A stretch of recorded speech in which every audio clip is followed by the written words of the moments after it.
welcome.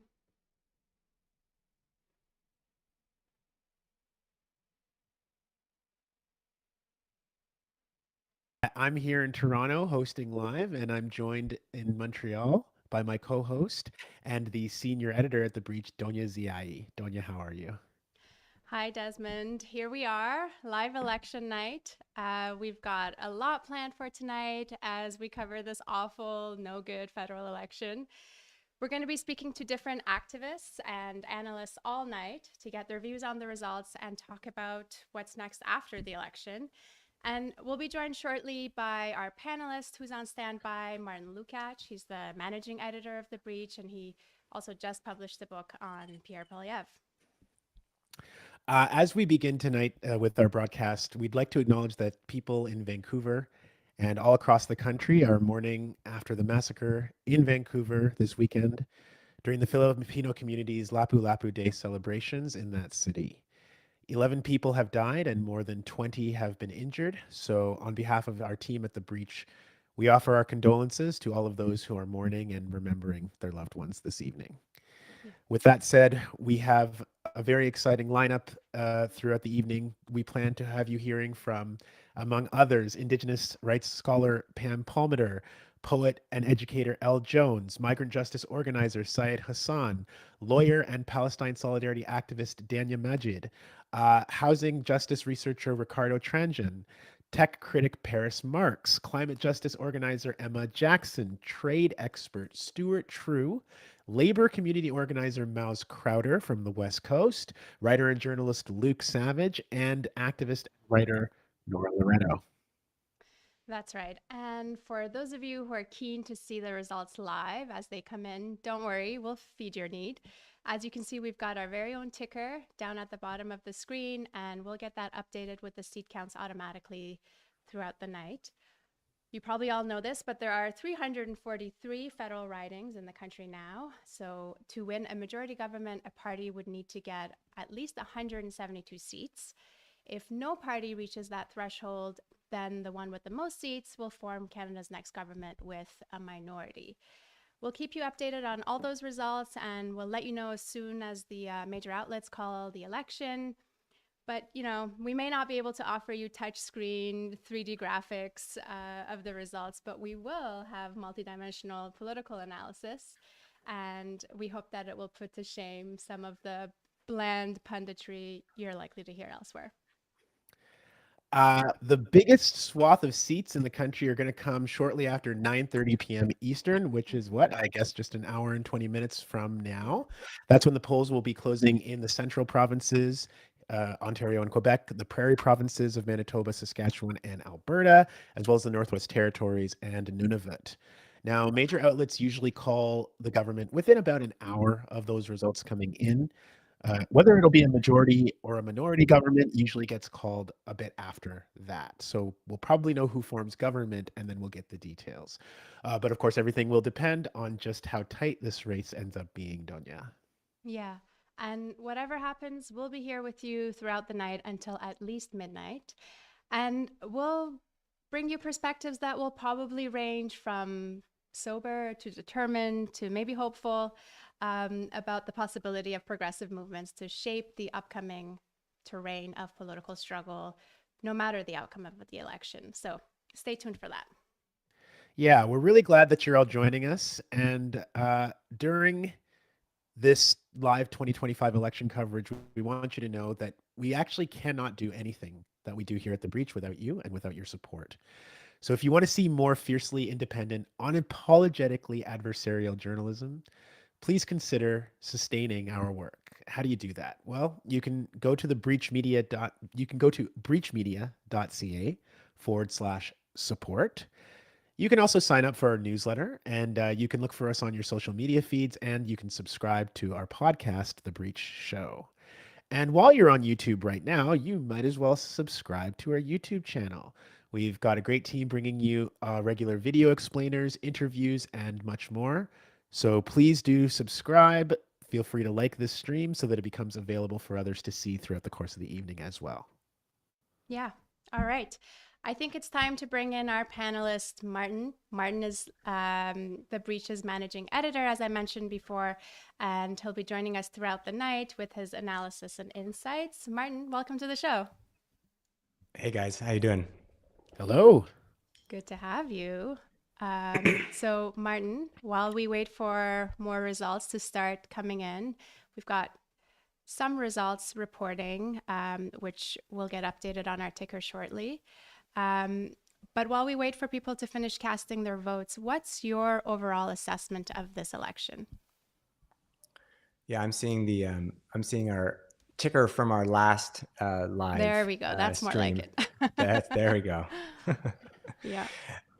Yeah, I mean, it's been a electoral roller coaster the last few months, starting, of course, with Donald Trump's reelection. For 2 years before then, Pierre Poilievre had very skillfully channeled a lot of anger and disenchantment at a cost of living crisis that had been left unaddressed by Justin Trudeau and his Liberals. And it felt very much like the Trudeau Liberal brand had thoroughly exhausted itself. But then Trump burst into the picture, threatening tariffs against Canada and even annexation. And as broken as the country might have felt to many people, of course, that was Pierre Poilievre's great resonating slogan. This threat to break it was an even more existential one. And then, of course, Trudeau resigned. He disappeared as fast as he could. He was more likely to be seen in a Canadian Tire than on the campaign trail. And then an elite investment banker named Mark Carney, a figure who at any other time might have seemed like the perfect foil for Pierre Poilievre's anti-establishment shtick, won the leadership race and captured the zeitgeist and engineered what seems like a historic reversal in the polls. We've seen this happen not just in Canada, but around the world, where Trump has been a gift to centrist technocratic parties like the Liberals who, facing surging pseudo-populist challengers, have been able to recast themselves as these great defenders of the nation. Former progressive conservative leader Jean Charest probably put it best when he told Carney before the campaign started, "You're the luckiest fucking guy in Canadian politics." So that's where we're at now. We've had this strange bout of, Carney mania, perhaps best distilled in this strange moment a few weeks ago where at a rally held by Carney, someone shouted from the audience, "Lead us, Big Daddy." So we're going to see if that, that wave of Carney mania, such as it is enough to carry the Liberals to the majority that most pollsters have been prophesizing the last few weeks. So Mark Carney being Big Daddy, one of the many unlikely outcomes of this election campaign. Martin, I just wanted to ask you about what we are likely to see tonight, given what the polls have been saying. Obviously, no one knows what's going to happen. We're starting to get some very early results in right now. But let's take our viewers through the most likely scenarios of, a pathway to a Liberal majority, Liberal minority, Tory minority, NDP, and all of their possibilities of holding on to this kind of stake in Parliament that they have. Let's talk about that. Yeah, so the path to a Liberal majority, which is what most pollsters, almost all pollsters, have been predicting, sees them gaining a couple of seats in Atlantic Canada, where they did very strongly last time around, adding a bunch, 5 to 10 in Quebec at the expense of the Bloc Québécois, something I think we'll hear from some analysts later, holding ground and gaining a bit in Ontario, where they've also been doing quite well, picking up a few seats maybe in Manitoba and Alberta, and then a near complete sweep in Vancouver. That for them would be the road to 172 seats and a majority. The Conservatives have their work cut out for them.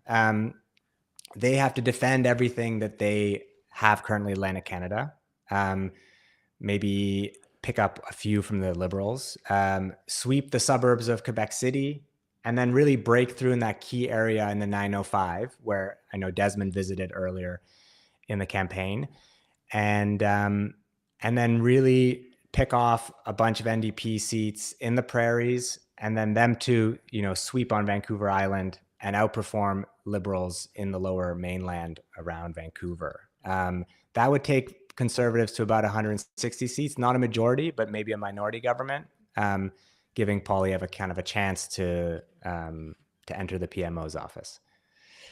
The NDP, on the other hand, what we've been hearing from pollsters that they are really struggling to hold on to their official party status, which is 12 seats. The seat here in Quebec, Alexandre Bouleri's, probably safe. They want a few in Ontario, a few in Winnipeg, one in northern Manitoba, a few in Edmonton, and then a few in Vancouver. We can get into the details of those ridings later on as results start to come in, but that would bring them to about a dozen. And I think if you're an NDP strategist, that's what you're hoping for in this election. Mm-hmm. You mentioned some of the battlegrounds in Ontario, and Desmond visited a couple of them over the last few weeks. Desmond, you went to a Conservative rally in Brampton a few weeks ago, and I was just so fascinated by the kind of unfiltered look we got to get of the issues and talking points that were top of mind for Conservative voters. I want to play the tape of the interviews that you did for all of us and our viewers to watch together, and then I'd love to come back and hear from both of you what your takeaways are. Let's watch that now.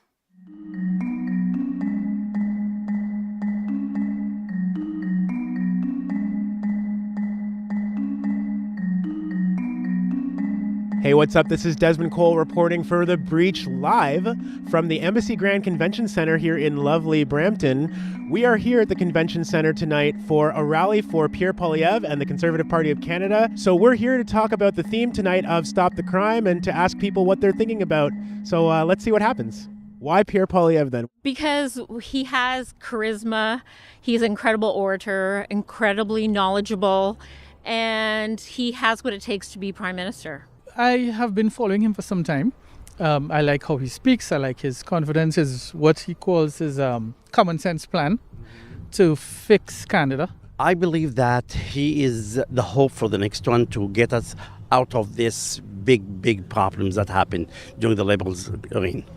The way he speaks, what he stands for, if you listen to the Liberals, they can't even talk properly, they can't answer questions properly, and their whole platform is garbage and lies. But one thing that's dogged Poilievre a lot in this campaign is that he's actually not taking a whole bunch of media questions himself. Like, he doesn't seem to want to engage with a certain number of reporters. He likes to call on his safe people, kind of. What do you think about that? I 100% agree with it. The CCP has infiltrated the media. The government pays for the media. Look at Carney. He wants to give another $150 million to the CBC. So obviously he wouldn't want to talk to people that support the Liberals. It's election interference and it's garbage. Well, first of all, I'm hoping and praying for a change. We had enough of this communist regime that is right here, and I lived in communism. I can say that what they're trying to do is communist, net zero, own nothing, be happy, which is not the right thing to do. We came here in this country for a better life. So when you say communism, are you referring specifically to the Liberals? Yes. Tell me about what they are trying to do that you believe is communism. Oppression of free speech. It was the same back home, which was Romania.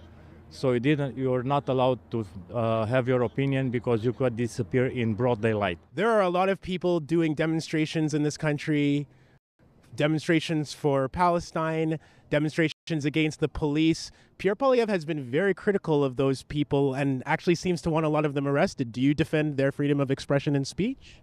Well, that's different. What is it about the Conservative Party that aligns with your values? Free markets and just in general less government intervention in the economy and family values and the traditional lifestyle that we like in this modern day society. At least on the issues of transgenderism and in general the woke ideology.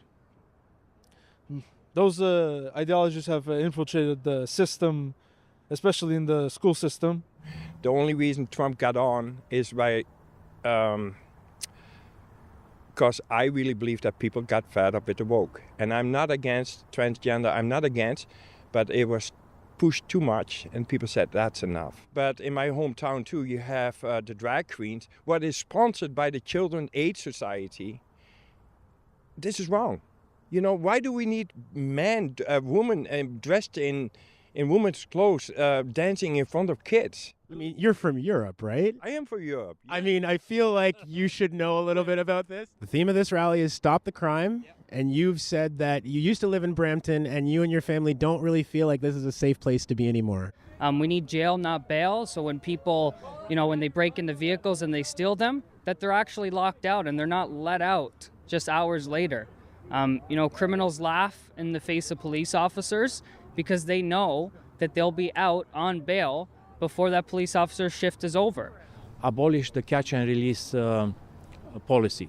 That's not an option. So it's just a slap on the wrist and you let the bad guy do his thing over and over again. I sit with people all the time that end up getting screwed over by some criminal that ended up getting out by some bleeding heart judge. I want to ask about that because Pierre Poilievre's really focused on bail and people getting out on bail after they're arrested. And he seems to believe like this is a really big problem for people reoffending. Yeah. But you're innocent until proven guilty in Canada, right? Yes. So how do we square that? How do we lock up people who haven't been convicted of anything yet, assuming that I'm not saying lock people up who have not gone to court. That's not what I'm saying. Okay. I'm saying put them through the court process, and once all those appeals have been exhausted, hey, you're behind bars. The jails in Ontario are like overflowing with people right now. We've got people double bunking, triple bunking, and the conditions are awful. Like, do you think that somebody who has to go through that is likely to not do it again after they get out? Well, the stats prove themselves. People are getting out and they reoffend. That's what I'm saying, is that it feels like jail's not actually stopping the crime. Well, maybe it needs to be tougher. There should be, more tougher policies on, let's say, fentanyl or drugs in general. I think, listen, I'm not against people smoking weed and whatnot, but that was a policy that created a snowball effect around the country, especially in BC, if you've noticed. They basically decriminalized all drugs, I believe. I think I'm wrong, but I'm not sure. They didn't really decriminalize all drugs, no. But I might be there right now if they did. Oh, okay. But I think right now the issues for us, many Canadians, are going to be coming down to obviously the Centre Initiative, like immigration. Having to expand, our population to another 60 million people. That's a little frightening. No, we do have economic problems for sure, but that those problems get blamed on immigrants. Do you think there's an issue there? I'm an immigrant myself. Mm-hmm. I wouldn't want Canada to become an immigrant-hating country, right? Right, because it's not that, and I don't want it to become that. And we have a lot of resources, and it doesn't make sense. How can one of the richest countries in the world have 2 million people going to a food bank? And we have to cut our spending. Our spending is out of control, and this hurts us all in the pocketbook. We have to stop the inflation, and Mark Carney wants to even spend more money. We don't have the money, and how can you spend money you don't have? Pierre's plan taking a lot more taxes off of housing, with the rising cost of living, it gives people more incentive to be able to buy housing and for developers to build. Because in the reality, what developers want to see is they want to see that the government gets out of their way. You mentioned climate policy and carbon taxes and things like that. Do you not think that that's a serious issue, climate change and the rising of CO2 in the atmosphere? There's a change to our climate without question. But is taxation the answer? Is taxing us into poverty the answer? So if we can't afford to eat, we can't afford to go anywhere, is that ultimately the outcome? Yeah, I have a problem with that. Thank you very much for your time. Thank you. You're welcome. Thank you very much for taking your time to interview me.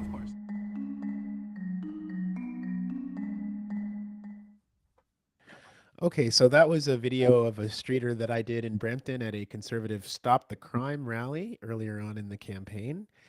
And let me just throw to Martin quickly for your kind of thoughts in general about what we heard from conservative voters during this campaign. Well, it was clearly a mishmash and hodgepodge of the kinds of ideological rechanneling and sometimes conspiracy theories and sometimes speaking to people's insecurities and anxieties that Poilievre did so well. And to me, what I was struck by from that video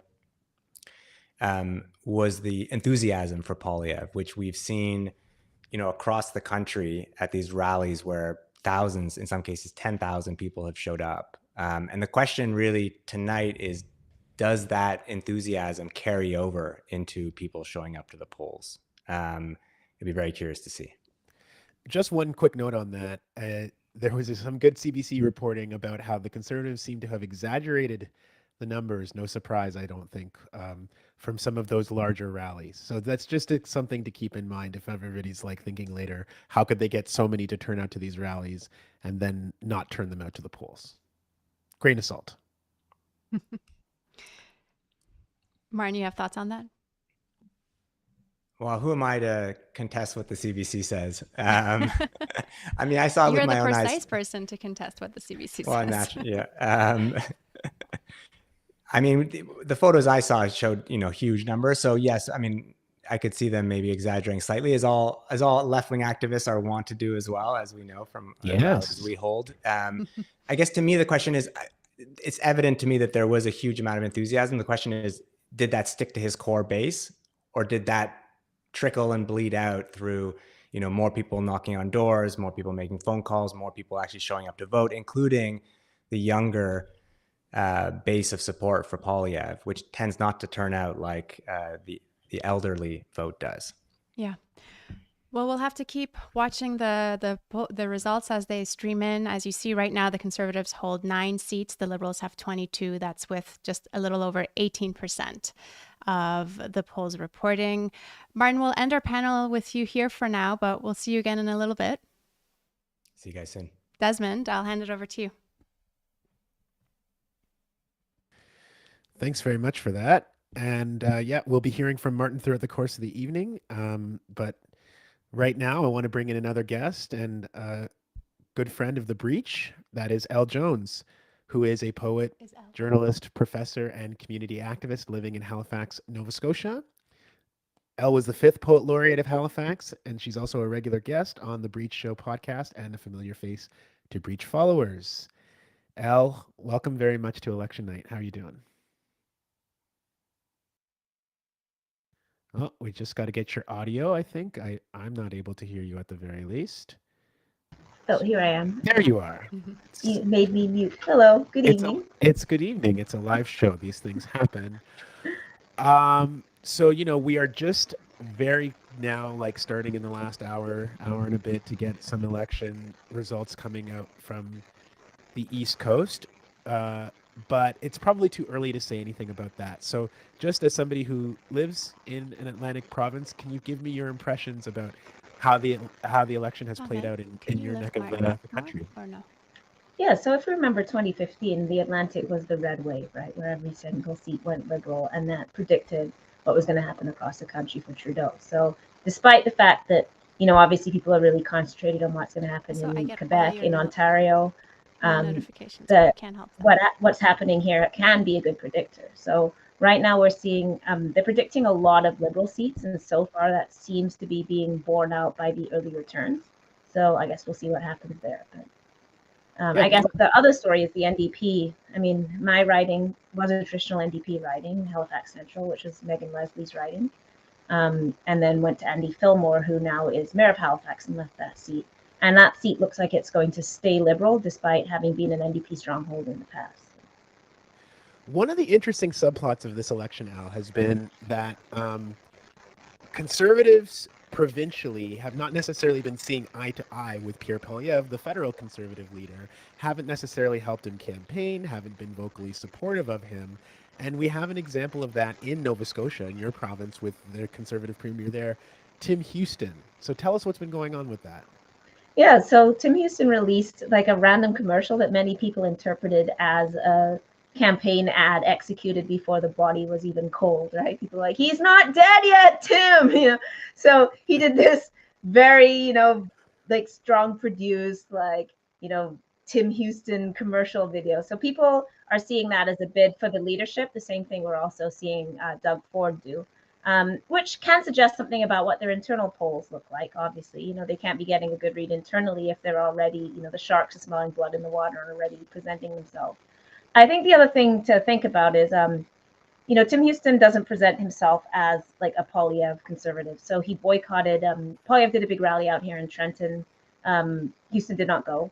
So he has not been seen with conservatives. And with Poilievre, I mean, and part of that is that they have a very strong provincial mandate, which means that Liberal voters who are voting Liberal federally are willing to vote conservative provincially. So I think he has made a calculation that it's not particularly profitable to him and his mandate to engage in, you know, Poilievre's kind of Canada is broken and Carney's this and that, you know, because a lot of those voters actually were with him provincially.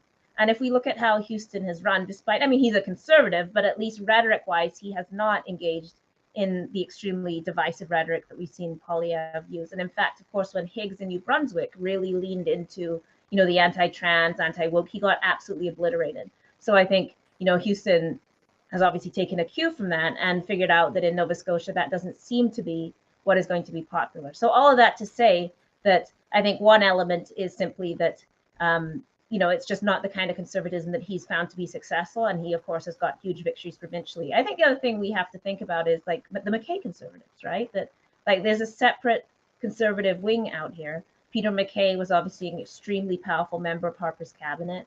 He has stepped back from politics. There's often questions about whether he'll run again. We can sort of, you know, it's kind of funny because when Peter MacKay was around, he was like my antichrist, you know what I mean? But, you know, now that we have Poilievre, like if you interact with MacKay now, he seems, you know, quite reasonable as such. You know, it's like when you look back at videos of George W. Bush and you're like, oh, that wasn't, compared to now, that doesn't seem that bad, you know? So it's like the same thing with MacKay. But I think that is a huge strain of Nova Scotia conservatives, you know, that have always been a different wing of the party than Poilievre. And so, yeah, I think Houston's positioning himself as an inheritor of that and as a potential alternative on the assumption that Poilievre is going to get wiped out and perhaps be forced down, or at least have blown, as we, you know, like this massive lead that he's managed to blow. So I guess that's what I read from it. Yeah, and we're going to have to see, because I think that that's going to continue to be a subplot after this election is over, especially if the polls hold and there is a conservative, or sorry, if there is a liberal government, I should say. Elle, I've got more things to ask you, but in the interest of time, I'm going to say goodbye for now, and we will bring you back in a little bit. Just sit tight for us, okay? Thank you, Desmond. Thank you. That's Elle Jones coming to us from Halifax, the poet, journalist, professor, and community activist. Thanks for that, Elle, and over to you, Donya. Thanks, Desmond, and it was great to hear from Elle. I want us to pivot now to talk about an issue that was all over the campaign trail, but brought us mostly recycled ideas and inadequate promises, and that is the issue of housing. We're going to play an interview that we did with housing researcher Ricardo Tranjan in a bit, but first, I want to play a very short video explainer from The Breach that seems as relevant now as it ever was. It's a shocking summary of the Liberal-Tory consensus to demolish Canada's legacy of building social housing. Let's have a look at the video. At one time, the Canadian government was a world leader in helping build housing for working people. Between 1964 and 1974, it built 200,000 units of non-market social housing. At the time, the Canadian government was a world leader in helping build housing for working people. Between 1964 and 1974, it built 200,000 units of non-market social housing. At the time, the Canadian government was a world leader in helping build housing for working people. Between 1964 and 1974, it built 200,000 units of non-market social housing. That was housing in which renters were not squeezed endlessly for profit. But when Brian Mulroney's Conservatives came to power, they immediately began cuts to housing programs. Liberals Jean Chrétien and Paul Martin kept cutting, eventually withdrawing all federal support for social housing. Homelessness in Canada exploded. Under Stephen Harper's Conservatives, there was a brief increase in funding to housing. Even an austerity prime minister had to spend in response to the financial crash. Then, the cuts continued. Liberal Justin Trudeau promised a shift, but has produced more press releases than housing units. Pretty foliage lining the status quo. Today, Canada has the least non-market housing of any Western nation. Our housing system is among the most dominated by the private market. This won't change until we dismantle the Liberal-Tory consensus to leave housing to the whims of landlords and developers and start building again.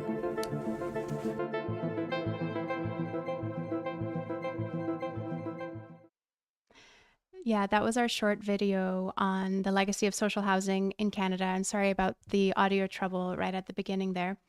Our next guest, Ricardo Tranjan, will have a lot more to say about leaving housing to the whims of landlords and developers.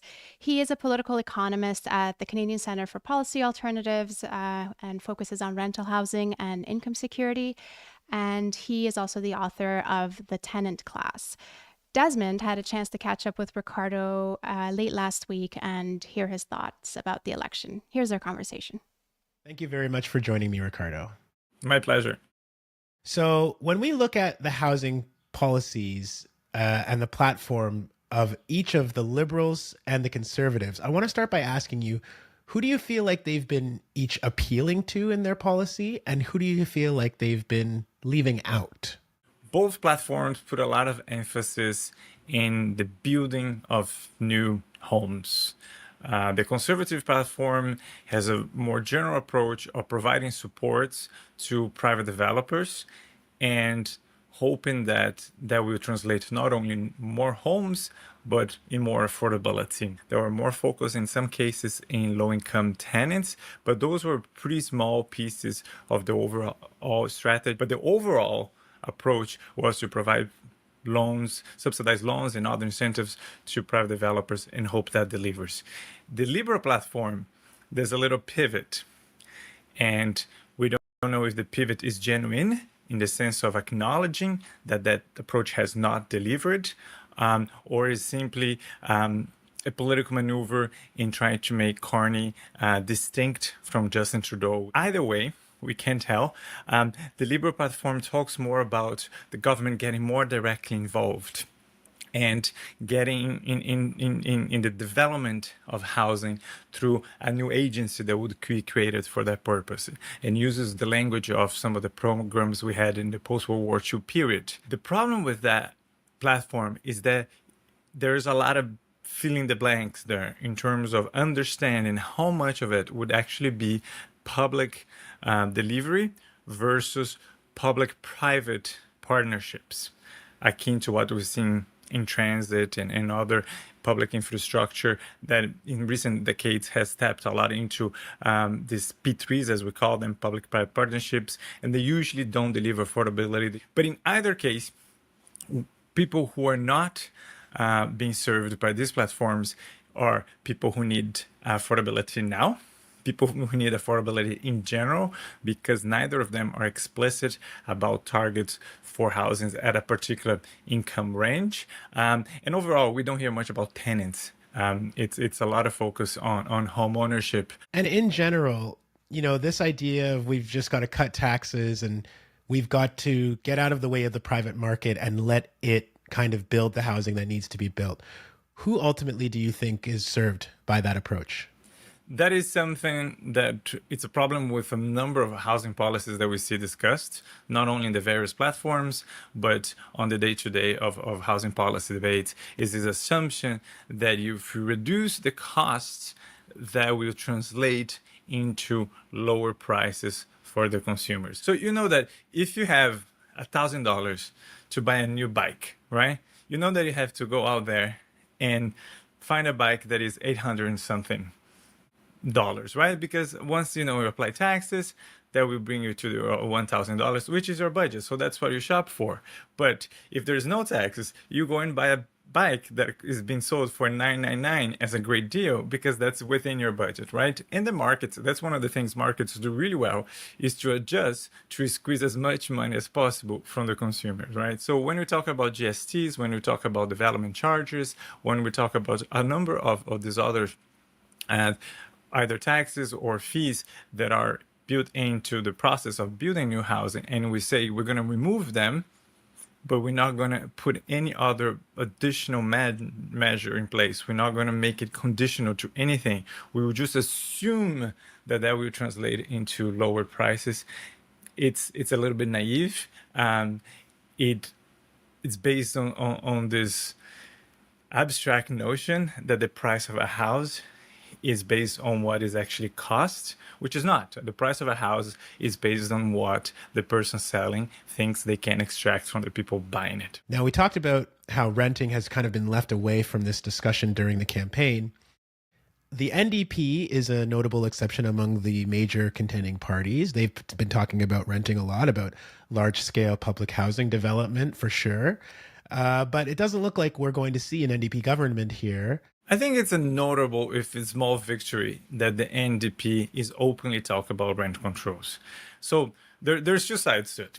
One is, we could say that for a party that claims the social democratic legacy should be promising to regulate prices in housing is not particularly new. You should come with a package, right? It is a standard social democratic policy to limit profit and to curb profiteer in essential basic needs, right? That it took so long, the party, to openly talk about rent controls is a little bit disheartening.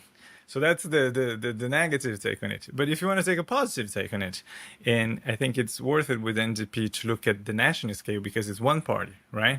We see that in BC, the party has been in power for a number of years now, and it has repeatedly not acted on rent controls. It has repeatedly refused to put in place vacancy controls. We can talk about it in Alberta, where the NDP talked about rent controls before and after being in power, but never while we was in power.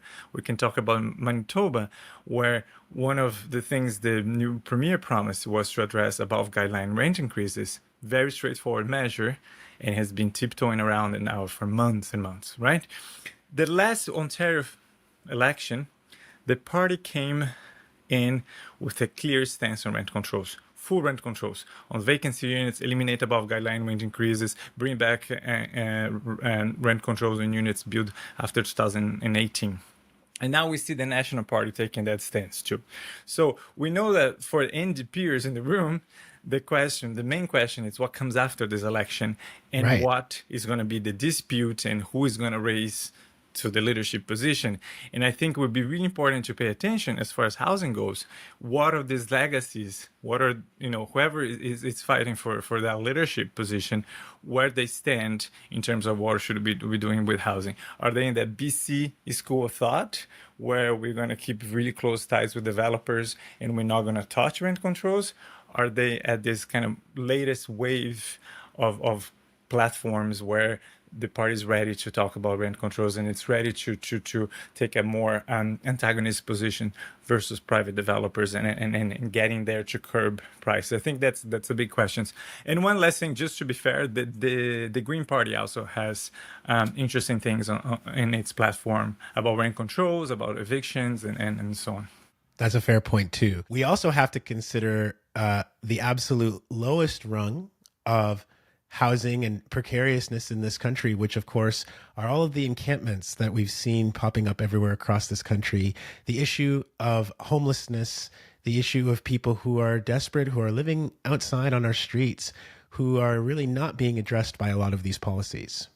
Yes, I wish parties had taken a more clear stance on encampments. This is a federal election. Human rights is a federal obligation. And this is an area where the federal government could take a clear position and say, we will not allow the police to come in and forcefully remove people who are in tents or other temporary housing situation because they haven't found any other alternative for themselves. We're not going to allow it to happen again, as we saw in Toronto, as we saw in so many other cities in the country, and take that bold position on it instead of saying simply this is a responsibility for provinces, or provinces have to work with municipalities, or even making some vague promises about ending encampments, which we can find in the liberal platform, without exactly, detailing what that means. That's a fair point too. What about those who are tenants right now? Those who may be just being able to hang on to housing, those who are living in public housing that has fallen into disrepair, all the tenant advocacy groups that we see organizing and growing in many cases around the country. What can they do if we're not able to just rely on the word of politicians? If we compare the platforms this year with the platforms in 2021 or in 2019, we see that the language changed a little bit. There is less faith on this idea that we can just build new supply and then everything, will be better. Everyone's going to live happily ever after. There's more, attempts to address the fact that, maybe it's not going to be affordable. And we also have to invest in non-market housing. We also have to use public land for housing that could be affordable. A couple parties, as we mentioned, very openly talk about rent controls and very openly talk about protections against evictions and so on. So I think it changed slightly. It's a small but positive change. Sure. And I believe always that changes like this come out not because politicians wake up one morning and decide to do something about tenants because it's sunny outside and they're feeling like it. It's in response to pressure. It's in response to failure of the previous programs, but it's in response to pressure. So I think that pressure needs to continue to mount despite whatever party wins, despite whatever leadership races bring us over the next couple of years. That cannot be trusted either. It's really the movement, and a tenant-focused movement, not a broader housing affordability movement, because a lot of stuff gets included there and gets a lot of our demands get diluted in language and in big tent approaches that don't deliver the kind of actions that we need. So that is the constant, and that is the most needed one, despite who wins, despite who becomes leader of what party after this. Thank you very much for your insights, Ricardo. Thanks for having me. So that was my conversation with Ricardo Tranjan, housing researcher with the Canadian Centre for Policy Alternatives. Just a reminder that you're watching The Breach's 2025 live election coverage. And if you would like to see more critical and independent journalism like this, please consider sustaining our work. You can do that by going to breachmedia.ca/support. And if you're watching the live stream on YouTube right now, please feel free to like this and share it. Make sure other people who are paying attention on election night now know that this is an option for them to be watching their election coverage. It's time to go back to another panel check-in right now with our analyst, Martin Lukacs. And Martin, I'm just looking at some of the results coming in right now, and we're seeing a change in Newfoundland, where a couple of Liberal incumbents are behind right now. Actually, a couple of them have been defeated already, declared defeated, and one more is behind. So this is actually a significant change. I don't know if it is giving us a bigger trend for what's about to happen this evening. But we do see that a couple of incumbent races where the Liberals were in power, they've been defeated now in Newfoundland.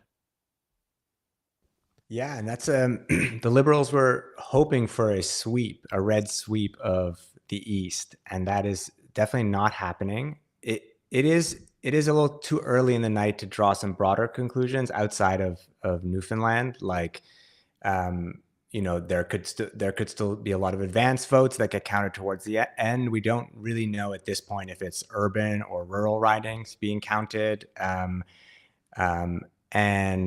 that being said, things are looking a little bit better for the Conservatives than the Liberals would like it to be. Well, I was going to say, speaking of the Conservatives, maybe this is a good moment for us to talk a little bit about that party in our little panel check-in here. Martin, you recently published the book called The Poilievre Project, A Radical Blueprint for Corporate Rule. We will make sure to put a link in the chat for people who are interested in purchasing the book. And you wrote a piece recently that said that even even though Poilievre is poised to lose this federal election, he has still changed the course of politics in Canada. Can you tell us why? Yeah, well, I really think that he has dragged the terms of political debate to the right. The Liberal Party is, chameleon-like. They tack left or tack right when necessary. And I think in this generation, we're mostly familiar with them as campaigning to the left. But in the 1990s, for instance, they tacked hard to the right. And I think that's what we're seeing now again. Of course, they're playing like some golden oldies about protecting healthcare, protecting our water, heavy notes of inclusive Canadian nationalism. But they've also quite deliberately pillaged the Conservative leaders' policies. I think both to win back center-right voters, but also because that's simply Carney's establishment outlook. So, the very first thing he did was roll back the carbon tax and then cancel an increase to the capital gains hike, which would have hit only the richest 0.1% of Canadians, and given the government $20 billion more a year to spend on essential public services. Yeah. He's mimicked the talk of bigger paychecks. He's committed to pushing through polluting pipeline projects, tens of billions of dollars extra on the military, cracking down on crime, curtailing immigration, all the things that we expected from Poilievre. And even the Globe and Mail a few weeks ago noticed and said the Liberals and Tories basically look like Tweedledee and Tweedledum.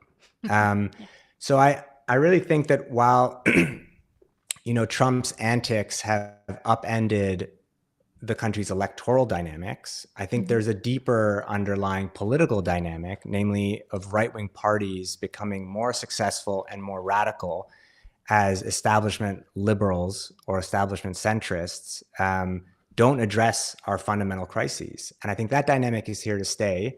So even if Poilievre doesn't win tonight, I think the influence of his politics is not going away. And we might not see Poilievre in power, but we might see Poilievreism in effect. Yeah, I think that this theme of the country perhaps moving towards the right politically in the next little while is something we're going to be returning to a lot this evening. But Martin, you also have written that Pierre Poilievre is a fake firebrand, a kind of faux populist who masquerades at representing the working class while really actually standing up for corporate interests.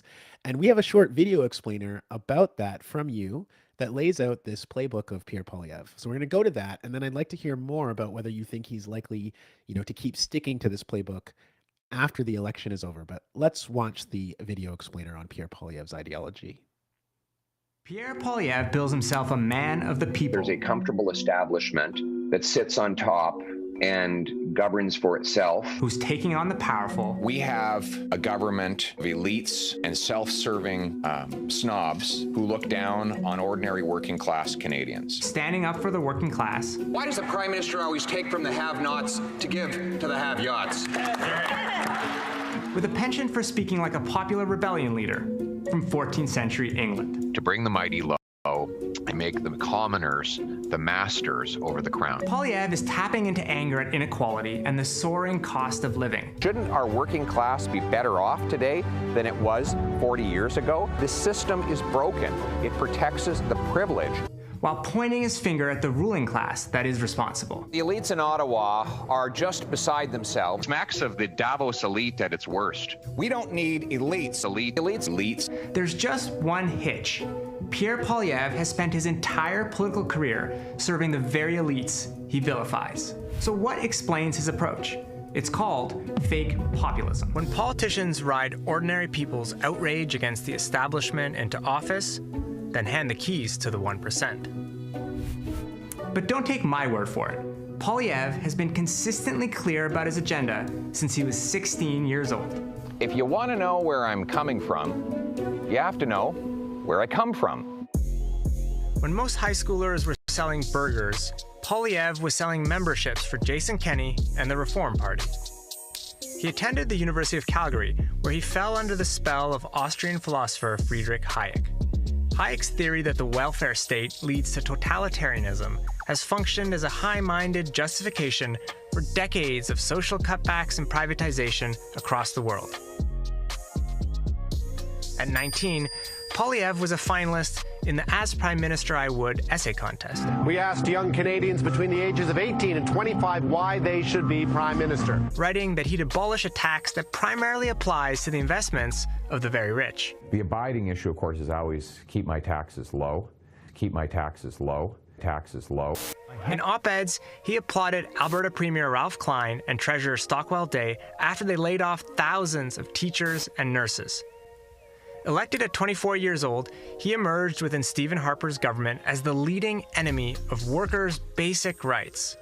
He helped push legislation to make it more difficult for workers to unionize, to collectively negotiate, and to go on strike. The best tools they happen to have against elites and employers. Union bosses, union bosses, union bosses. When migrant workers brought in by the government to toil on Canada's farms and in seniors' homes faced deportation, Poilievre's response displayed his special brand of empathy. That's why they're called temporary foreign workers. Poilievre has such a distaste for Canada's universal social programs that he's suggested adopting economist Milton Friedman's proposal to replace the entire welfare state with a tiny survival stipend for all low-income people. This would involve eliminating all other programs, including housing, drug plans, childcare, and the bureaucrats who administer it all. Massive tax cuts for the rich, suppressing workers' rights, and gutting social programs that ordinary Canadians depend on. It's not exactly the platform of a people's champion. Poilievre is hardly the first Canadian politician to use this strategy. He's learned from former Conservative premiers Ralph Klein and Mike Harris, and Reform leader Preston Manning. All of them played outsiders preaching populism, then revealed themselves to be insiders delivering poverty. His reputation as a friend of the working man grew with each glass of beer that was drunk. Where's the money? Where's the money? He says nothing will change now. Hello. He is a shambling, aw-shucks everyman who was born to power on his ability to find the voters' buttons and push them. He is unprepossessing. Mike Harris is probably what he appears to be. Why are you going to make the rich richer? This is always how fake populism works. Use working people to get into power, then kick them to the curb. Fuck you guys. So forget the image of a down-home uprising storming Parliament. If Pierre Poilievre can con his way into the Prime Minister's office, the elite are going to have a field day.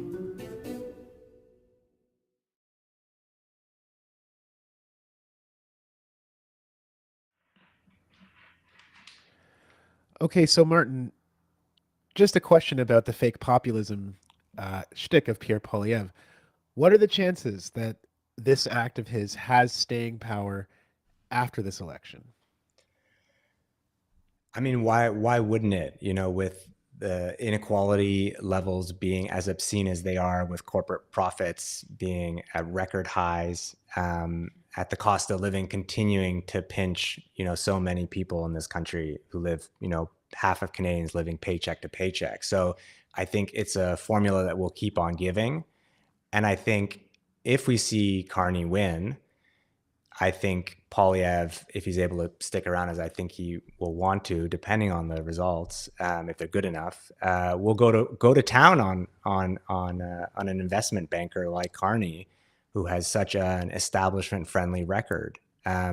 So I expect that it's going to be the go-to moving forward. I want to quickly talk about the sort of age group breakdown in support for the different parties, because there was a recent poll, and I'm just checking who it was from. It was from Nanos that asked Canadians of different age groups, which party leader do you trust to help put young Canadians first? And there was much larger support for the Conservatives among young people between the ages of 18 and 34. 44% of them said that would be the Conservative Party, and 31% said it would be the Liberals, followed by 13 for the NDP. So I'm curious, Martin and Desmond, both of you, why you think this popularity exists among younger people for the Conservative Party.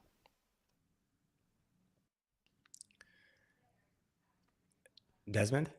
Oh, I was going to let you go first. Okay, sure. I mean, one before we get to the youth vote or the youth voting intention, I have also been struck by how the Conservatives have seemed to be losing support among older folks, which has tended to be a pretty stable go-to vote for them. I mean, who could have possibly predicted that in the last few weeks of the election they would like hastily put together this ad, which I'm sure most of our listeners saw, of two white-haired seniors at the golf range talking about, how the kids can't seem to get ahead, and so they're going to vote Conservative for a change. That was an unexpected twist. And yeah, so there's been this interesting dynamic. I think it extends beyond just this past election of younger voters turning Conservative. I think part of it is that Poilievre spoke so well, at least on a superficial level, to the crises that young people are facing in this country of stagnating wages and unemployment, and especially of housing unaffordability, even though his solutions would double down on the neoliberal financialized housing policies that created the problem in the first place. But it seemed like he was connecting to people's anger. And so I think that speaks to the shift. I also think there's a whole ecosystem of right-wing, media actors, including in the manosphere, that are speaking increasingly, especially to younger men. Because I think if we look at the poll breakdowns, there is a special spike in support for the Conservatives among young men, whereas young women are leaning Liberal and NDP. And I think it speaks to the work that we have to do on the left to speak to the issues that are driving these men rightward, preyed upon by right-wing actors like Jordan Peterson and such. Mm-hmm. I would agree. Yeah, I would agree with a lot of that. Like I remember going to Brampton and being at the Conservative Stop the Crime rally, and there were a number of live streamers who were there, and they're younger men.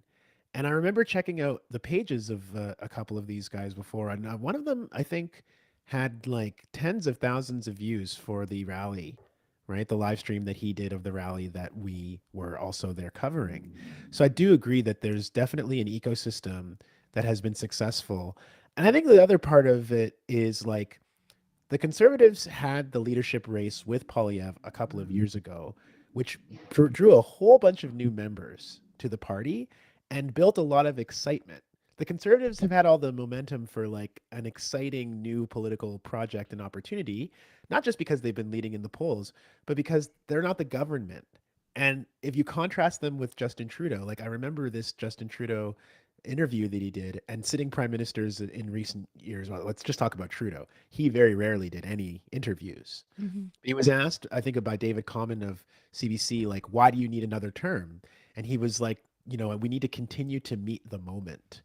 Why would that excite any young person who knows that this person's been in power for almost a decade, who is falling in their support, and the only thing that they can say is, well, I have to continue to meet the moment as prime minister?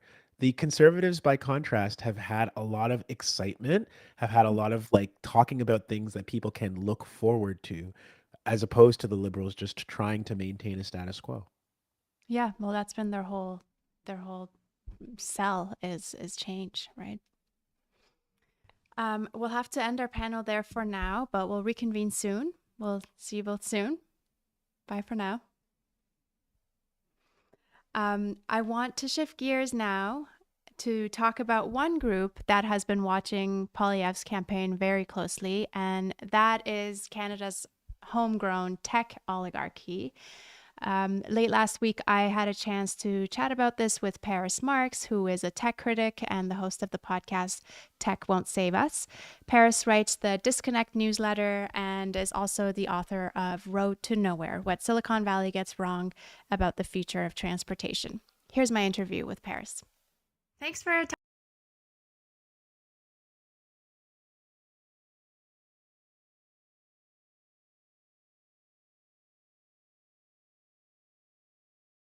Thanks for talking to us today, Paris.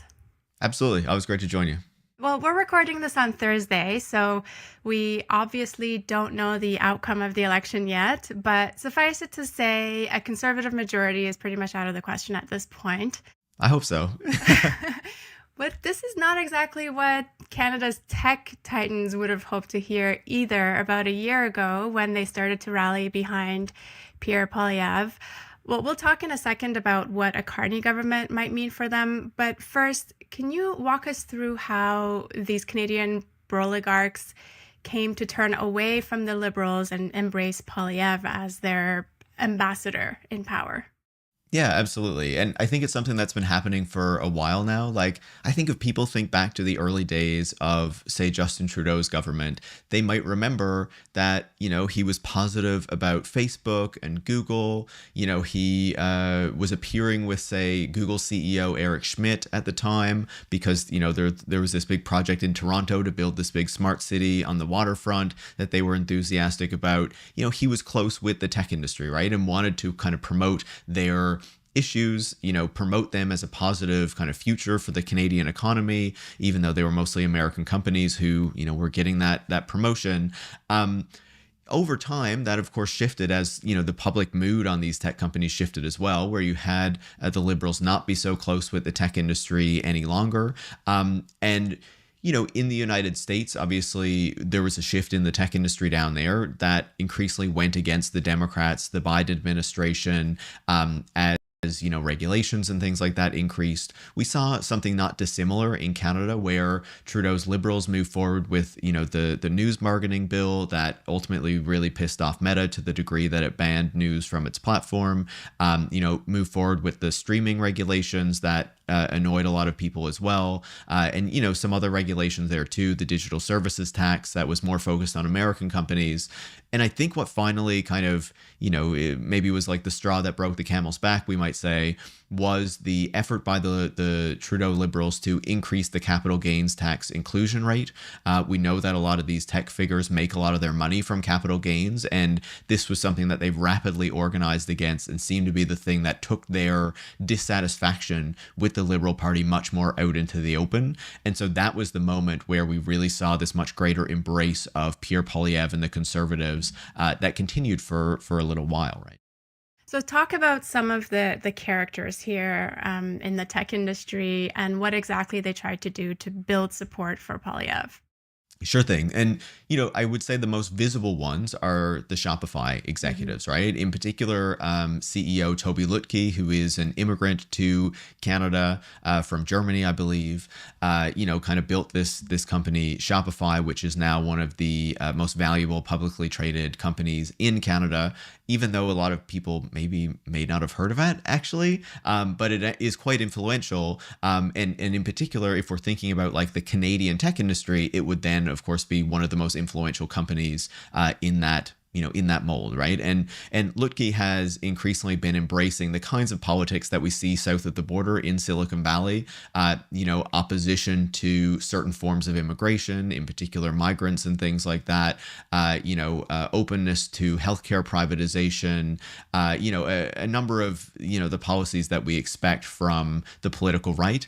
And then, of course, one of his right-hand men, Kaz Nejatian, the chief operating officer of Shopify, is a former Jason Kenney staffer. Jason Kenney, of course, being the former Alberta premier and immigration minister under Stephen Harper.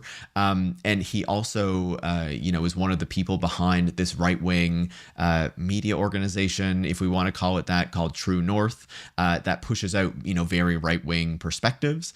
He is basically a major funder of that. And his wife, Candice Malcolm, is an important figure in that right-wing media ecosystem, right? So these are some of the people who are very influential within the Canadian tech industry, who are pushing some of these ideas. And what you've seen is a number of other kind of, we might say, lesser figures kind of coalesce around them in a number of groups that have been formed over the past year or so, some longer than that, but, have been really representing this narrative to Canadians as the tech industry has started to champion more conservative policies and associated itself with the Poilievre conservatives. And that conservative narrative that you're talking about, is also quite aligned, sometimes very openly so, with this kind of Elon Musk style attack on the public sector in Canada. What is on their wish list for here in Canada? It's a really good question, right? So they want restrictions on certain forms of immigration. Obviously, with the tech industry, they still want their high-skilled, type of people that they are relying on. But migrants and things like that, they have turned against very clearly, like we've seen in the United States. They want the capital gains tax inclusion rate increase to go away, which Mark Carney has granted them, of course. They want to see shifts in the way that the Canadian government does procurement to prioritize Canadian companies, which means they also want to prioritize Canadian tech companies, right? This is a demand that we've seen from the Council of Canadian Innovators in the past few weeks in an open letter that they have released. And more broadly, they want to see a significant reduction in government spending, the rollout of AI in government in order to make it more efficient. We know where we've heard those kind of terms and framings before, but it's very much aligned with what we see in the United States. And a lot of these people are trying to implement or trying to import that program to the United States. But since, the past few months with everything that has happened with Trump and with Elon Musk and the way that the Canadian public in particular has turned against that, they have had to sort of start shifting their messaging so that, they don't sound like they are fully endorsing Doge, even though some of them are quite explicitly doing that.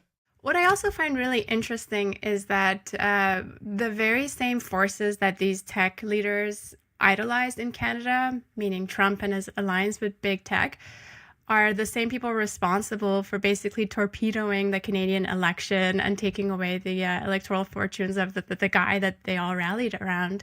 Yeah, totally. And, someone like Lutke has defended what Trump has been doing, right? And kind of said, suggested that Canada kind of deserved this, that Canada did need to increase its military spending and all this sort of stuff. And the pressure from the United States to make Canada do these things was justified, basically, right? So these are people who have legitimized the program that Donald Trump is trying to move forward, that so many Canadians have reacted so strongly against.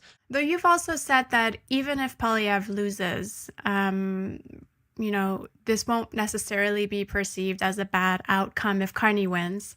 It won't necessarily be a bad outcome for tech leaders in Canada. Why do you say that? Yeah, I certainly don't think it would be. But basically what we are seeing from Mark Carney is, he is presenting himself as more business friendly, as more centrist than, say, Justin Trudeau, because a lot of the narrative that we've had for the past year or so is that Justin Trudeau took the Liberal Party too far to the left, obviously something we would disagree with, but, it has become a big talking point within Liberal circles and a lot of political media circles. So Carney is saying that he wants to reduce government spending or reduce the growth of government spending, that he wants to stop the increase in the size of the bureaucracy, that he is going to roll out AI within the federal public service in order to make what it does more efficient, which are all kind of the usual red flags that we would see for austerity campaigns. But then on top of that, he has a long-standing relationship with the tech industry. He was on the board, I believe it was, of Stripe, which is a financial technology company that does payments and things like that, if people are not familiar with it. He is advocating a major increase to, focus on AI and building AI data centers, the kind of stuff that the tech industry wants to see. He killed the increase to the capital gains inclusion rate. And he is also proposing a review of the corporate tax rate and the corporate tax system within, I can't remember the actual timeline he has on that in the Liberal platform, but that is another piece of the puzzle that these people would quite like, right? So I think that yes, the tech industry had aligned behind Pierre Poilievre, expecting that the Conservative Party was going to form the next government. I think you've seen a number of those figures go a bit more silent during the election because they see that is, not going to happen, especially at this point. And I also think that part of the reason that they have gone more silent is because they see that there's a real opportunity in dealing with Mark Carney and his Liberal Party to ensure that is still going to be very beneficial for the Canadian tech industry moving forward. He's not as scary of a figure as Justin Trudeau. Yeah. That's right. You mentioned AI, and I do want to talk about this real quick too, because Carney has made some big promises around boosting AI infrastructure. And he's committed, what, $2.5 billion? So cut spending, but only in some areas, does not apply to AI infrastructure. Can you talk a little bit about what is his vision for Canada when it comes to AI and this idea of making Canada a big hub for data centers, which we know are extremely draining on our resources? Yeah, Carney's slogan, what is it? Spend less, invest more, has, I think, a lot of people kind of perplexed. Yeah.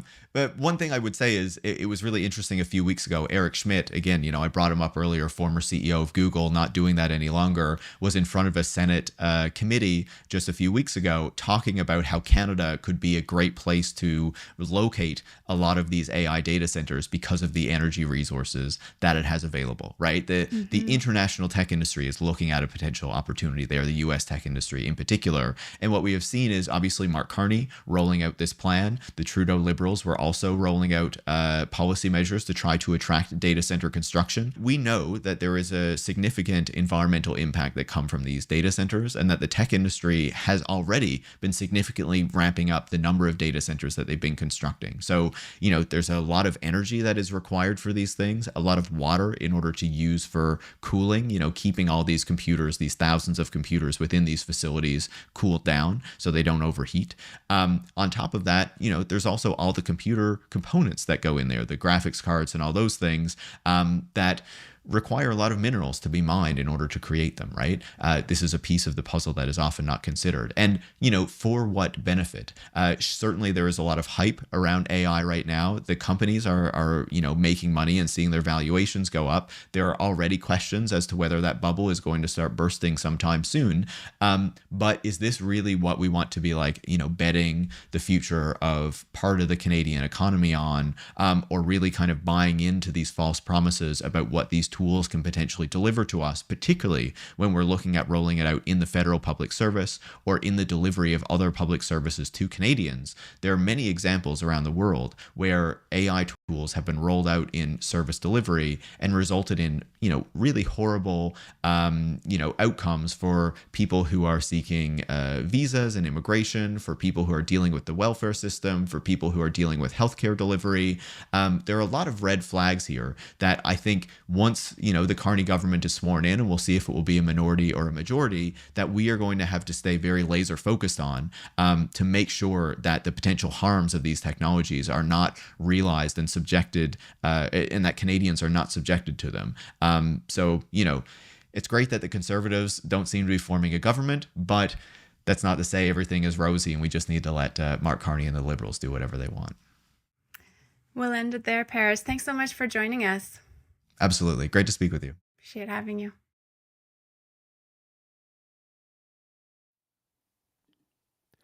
So that was tech critic Paris Marx in conversation with our own Donya Ziaee last week. And it is about 20 minutes after 9 on the Eastern time zone. We are approaching 9:30, and I am telling you that because at 9:30 Eastern, that is going to be when the biggest swath of the polls start reporting in from Ontario, Quebec, Manitoba, Alberta, Saskatchewan, the Northwest Territories, and Nunavut. So if you are watching this now, get strapped in, because this is really the moment in the time in the next few minutes when we're going to start to learn a lot more about who might be forming the next government in tonight's election. Now, while we wait for those results, I want us to focus on another issue, one that's been left out of this campaign quite a bit, but one that I know matters a lot to our audiences here at The Breach. That, of course, is the issue of Israel's ongoing 18-month-long siege and assault of the Gaza Strip. Last week, I had the chance to speak to Dania Majid, and she's a lawyer, president of the Canadian Arab Lawyers Association, and she's also the artistic director of the Palestine Toronto Film Festival. But beyond all that, we were speaking to Dania in her capacity with Vote Palestine, which is a grassroots campaign aimed at putting Palestine on the ballot here in Canada. So here is my conversation with Dania Majid. Thank you so much for joining us, Dania. Oh, thanks for inviting me. Pleasure. So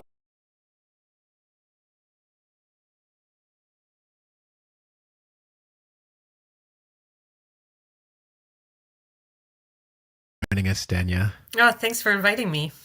Pleasure.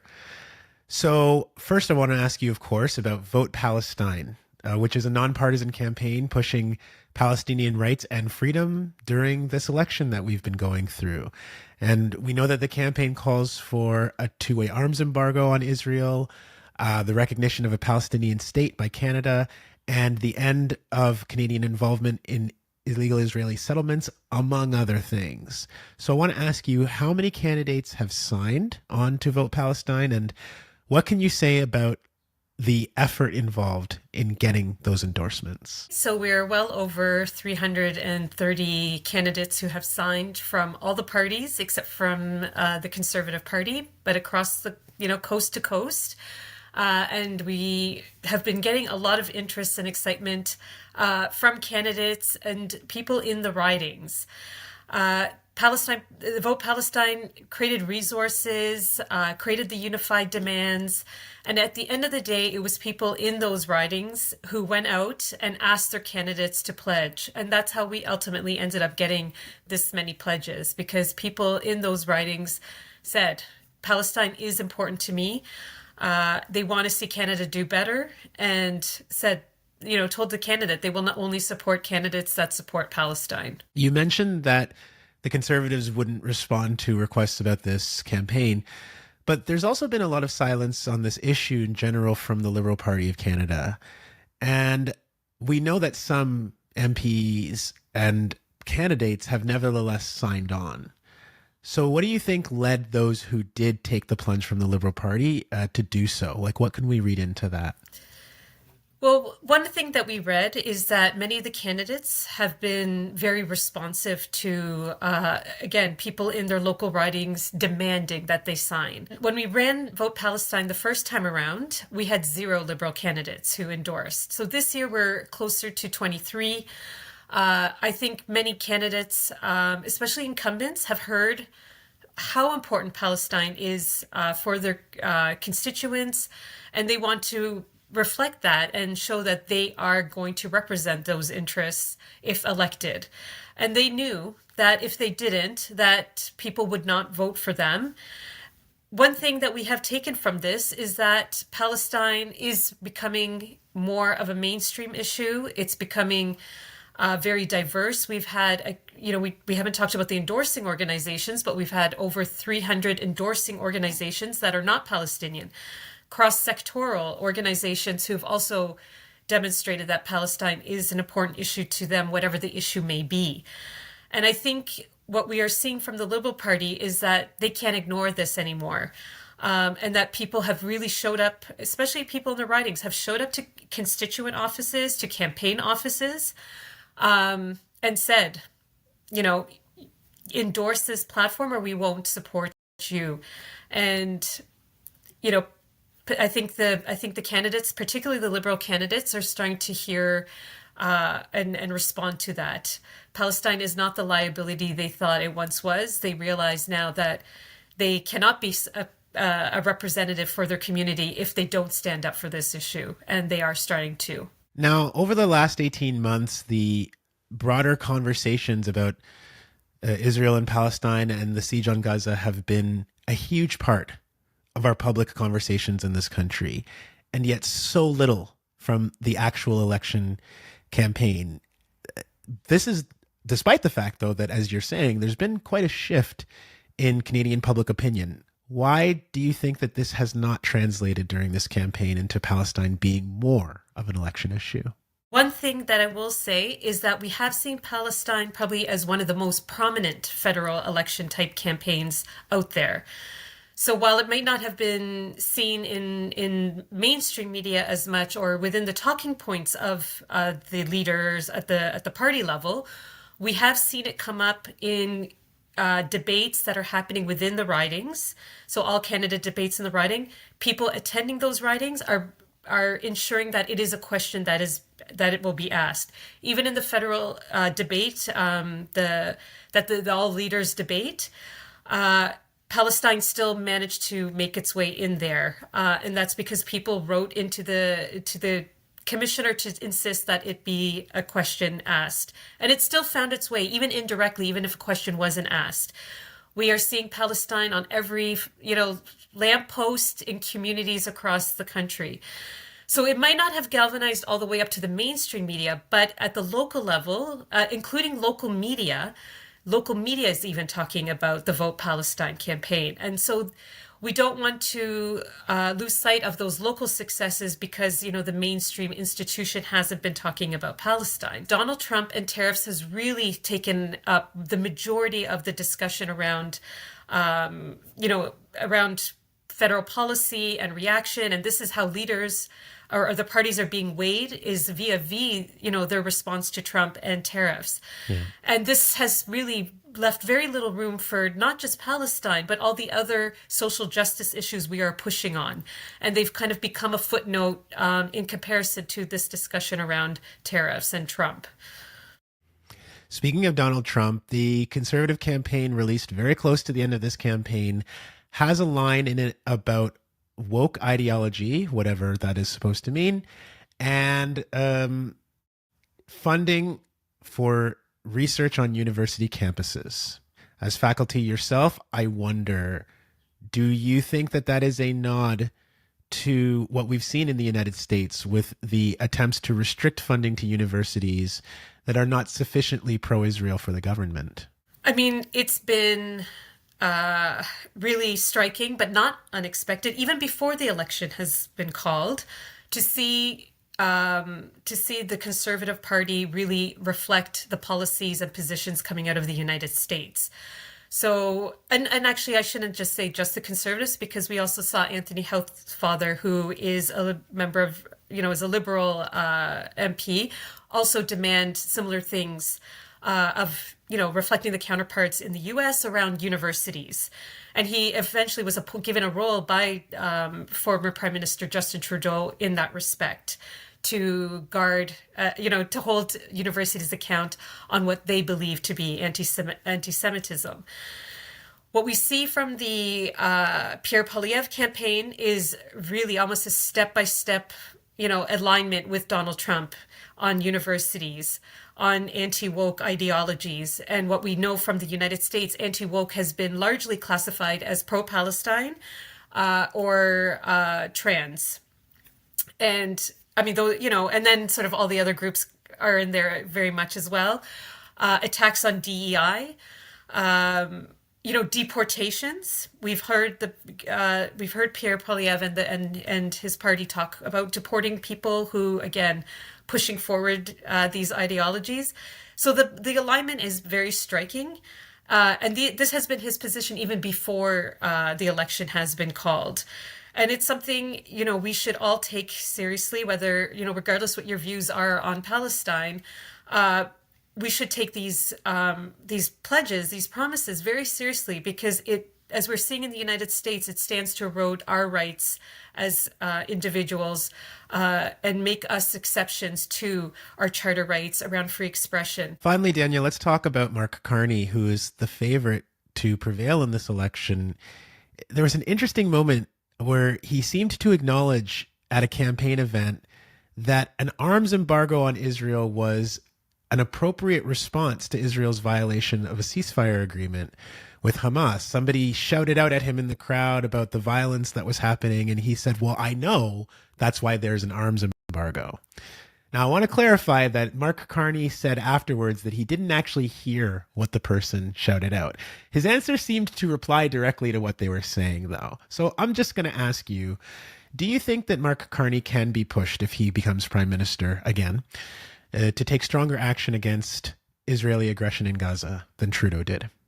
I mean, Mark Carney is untested on Palestine and many other issues. I think at the end of the day, it's not about who gets elected. I think it's about a movement getting together and responding to whoever ends up getting elected and holding them accountable. Canada has our own domestic laws around genocide and war crimes. We also are signatories to international covenants, and we have obligations under those agreements.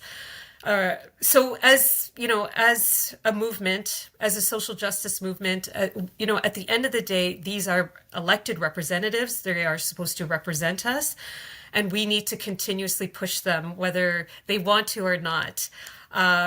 So the campaign and the Vote Palestine campaign, yes, it runs during the election period, but it really, in its essence, is about mobilizing the grassroots. And we know very well that the work will start, the day after the election. This is when the heavy lifting happens, and whoever is elected will be pushed to hold our obligations, hold up our obligations and ensure that our civil rights are protected.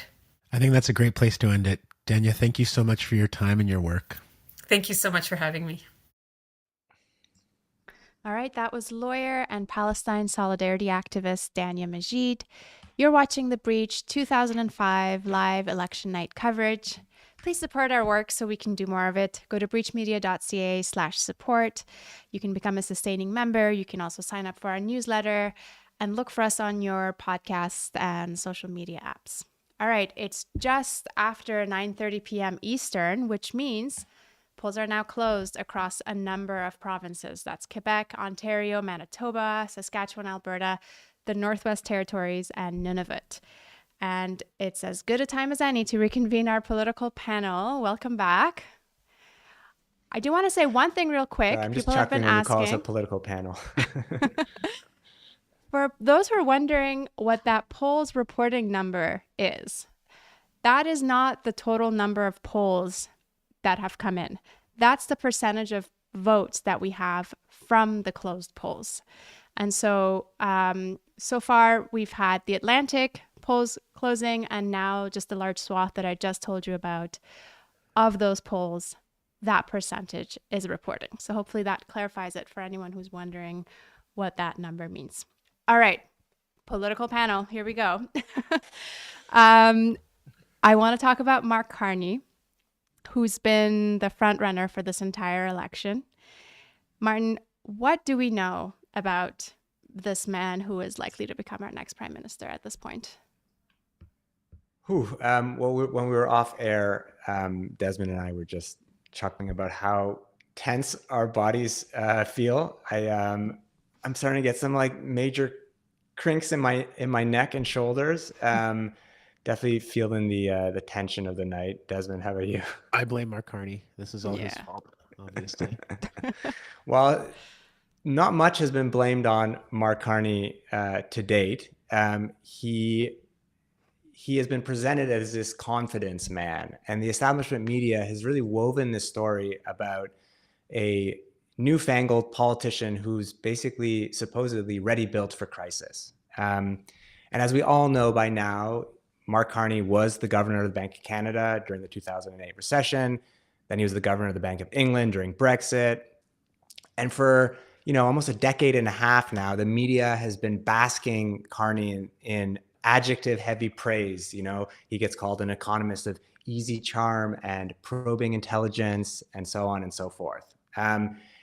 And I do think it is a good way to think about him as a man who is at the center of crises. But there are several crises that he has been at the center of as recently as the months before and the days before he put his hat into the ring for liberal leader, that say a lot more about the politician I think he will become.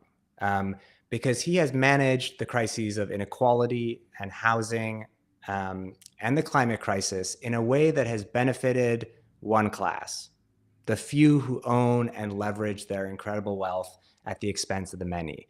So if you consider the alliance of green investment that he headed up in the years recently, that represented trillions of dollars and involved him basically coaxing the world's biggest asset managers, bankers, and the very companies directly responsible for the climate crisis to consider the idea of greening capitalism on a voluntary basis, and with the prospect of making enormous sums of money.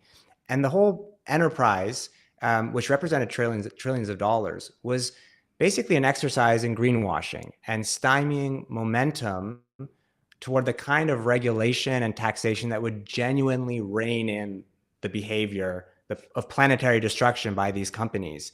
It didn't amount to much, and then it totally fell apart when Trump was elected and gave basically full license for untrammeled digging and drilling. And to me, what an incredible metaphor that is for the political moment we're in, when we are confronting obscene levels of corporate control over every aspect of our lives, whether in food or telecoms or housing.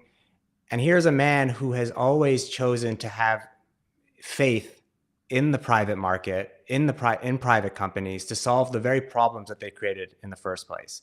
There's also the inequality crisis when you consider his involvement as the chair of Brookfield, where, you know, Brookfield is this massive company, one of Canada's biggest, that has been called Canada's top tax dodger. And while he was there, he oversaw, you know, the stashing of enormous sums of money in Bermuda and Cayman tax havens, precisely the kind of money that we need in this country to put our hands on so that we can spend it on our tattered social safety net. And then the last one I'll mention is his involvement in the housing crisis. Also, while at Brookfield, you know, he helped oversee these funds, real estate funds that Brookfield holds that, you know, top $200, $300 billion in assets. And Brookfield was deeply invested in residential holdings and being a private corporate landlord, taking over buildings, jacking the rents, renovicting people, all to make more and more profit. So I do think if Carney wins tonight, a minority or majority government, I think a lot of Canadians, especially the progressive ones who have been, you know, jumping in droves to the Liberals from the NDP, are going to be in for a rude shock. This is an investment banker who refuses to tell us how much he owns, though hint, it's a multi-million-dollar assets and stocks, who has, you know, pilfered the Conservative playbook. And I think if he wins the government, we should expect it to put the burden of the tariff war that we're facing against Trump and the looming recession on working people, exacerbating all the very conditions that Poilievre has done such a good job at preying on. I would say, Donya, that the Carney has obviously, I think it's obvious to many people watching this election, has been the beneficiary of some incredible good fortune and timing. He has come in at exactly the right time to just capitalize on a kind of historic moment of Trump's interference into Canadian sovereignty, his threats of annexing us. And I think as a result of that, there's a lot of projection going on. People are projecting a lot of things onto Mark Carney that may have nothing to do with him, and that we maybe haven't had a chance as the media to even ask him about or to learn about yet. So beyond what Martin has said, I think about things like, you know, Mark Carney has said many times that the relationship that we have had with the United States is over. And he's tried to make Trump his central focus. And he's tried to basically say that it's time for Canada to chart a new course. And when I actually look at what Mark Carney is proposing in terms of policy, I don't see us making this big dramatic break from the United States. I understand the desire to be saying that in this moment when people are afraid, when people are very angry with the United States. But just to give an example, you know, Canada has a safe third country agreement with the United States when it comes to asylum seeking. I know we're going to talk to Syed Hussan about this probably in a bit, but like, it just strikes me that as Carney is saying that everything between our relationships are going to change, we are maintaining a system where we say that the United States is a safe country still for people seeking asylum, and that our border agents continue to send people back when Trump is essentially disappearing people in this moment. He's making these very political moves to, you know, apprehend people and not even to put them through a real deportation process. So if Poilievre has had a point in this election, it's to say, how can you say that this man represents change? And I don't think we've seen Mark Carney demonstrate that he'll be any kind of dramatic change from the general course that this country's been going on. And yeah, if anything, I think we have to worry about drifting to the right. Never thought that we would be nostalgic for Trudeau, but if you're a progressive, the last 10 years might look in the rear view mirror like they might end up looking a little favorable compared to what might be coming for us in the future.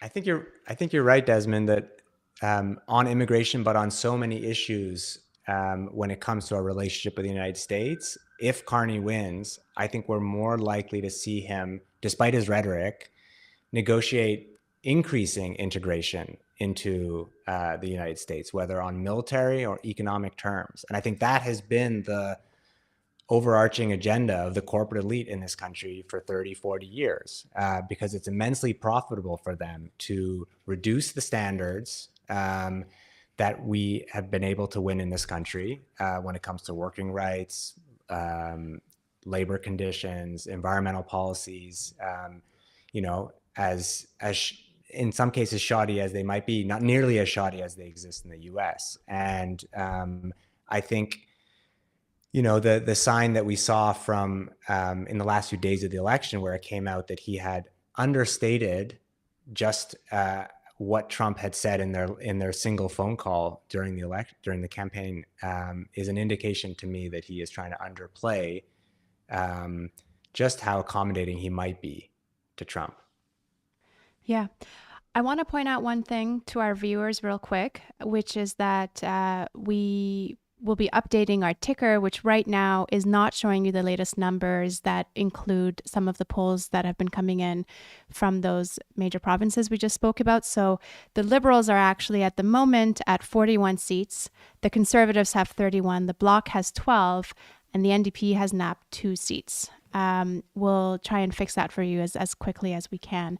But Martin, I wanted to ask you, what is it going to take to get to a Liberal victory in both the majority and minority scenarios? What are the pathways? Well, I think with the numbers looking as they do now, not on our screen, but certainly on Elections Canada, I think the Liberals had expected to be much stronger coming out of Atlantic Canada. Mm. And I think they're really going to have to hope to take several seats from the Bloc in Quebec, and then have a very strong showing in Ontario, and then the same in BC. But I think whereas we might have thought, if we had listened to the pollsters, to have had a earlier call, certainly for a Liberal minority or even majority in the nighttime, it might actually take us to BC to see how things shake out. Can I just give a quick update about what you just said, Martin, in terms of Atlantic Canada and the Conservatives not doing so badly there, being quite competitive? One of the races that maybe I wouldn't have expected to see this, Central Nova in Nova Scotia, we've got right now Bryson Jenkins, the Conservative candidate. He is currently, by a small margin, but still beating Sean Fraser, who's been who's been a Liberal cabinet minister from 2021 to 2024. Again, it is still early, and I don't want to extrapolate too much, but if we believe what we're seeing right now out of at least the Atlantic provinces, the Conservatives seem to be keeping up quite competitively with the Liberals in this election, potentially outperforming what the polls have said a little bit, but it's still early. It's still early, and we'll keep watching, and we'll reconvene this panel again very soon. I want to end it there for now, and we'll chat soon. Thanks, Donya. Mm-hmm. And so as we wait for the Quebec election results to start rolling in, I want to play a conversation that I had earlier today with Nora Loreto. Nora is a writer, activist, and podcaster. She is the editor of the Canadian Association of Labour Media and the author of several books, including The Social Safety Net and Spin Doctors. She lives in Quebec City, and here's what she had to say about what's playing out in Quebec. Nora, thanks so much for joining us. Hey, my pleasure. So you're, just so in case anyone's wondering what's going on,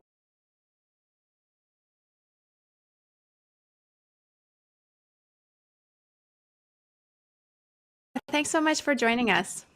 Hey, my pleasure. So you're, just so in case anyone's wondering what's going on behind you, we're talking on Monday afternoon. You're at the Toronto Reference Library. That's right. In the sports pod.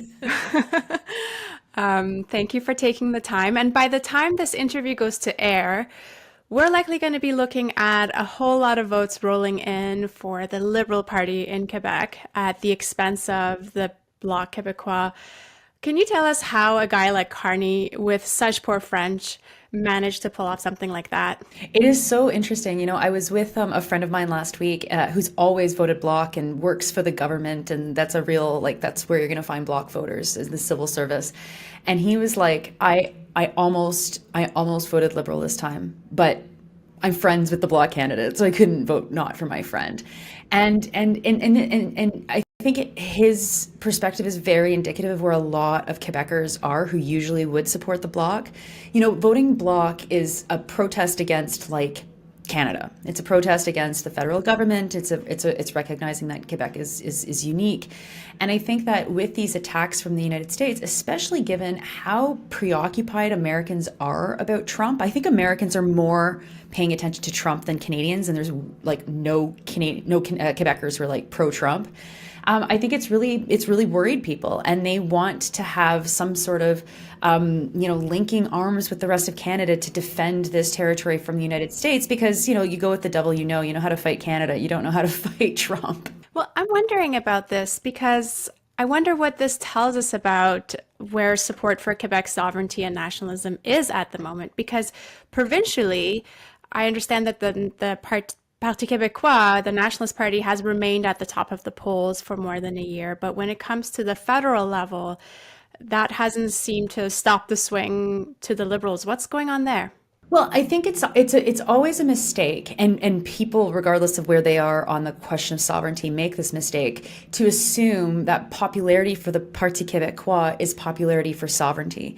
You know, when I was hearing PSPP, the leader of the Parti Québécois, saying, like, we're going to have a referendum in the first 100 days of their mandate, it's like, you're in fantasy land.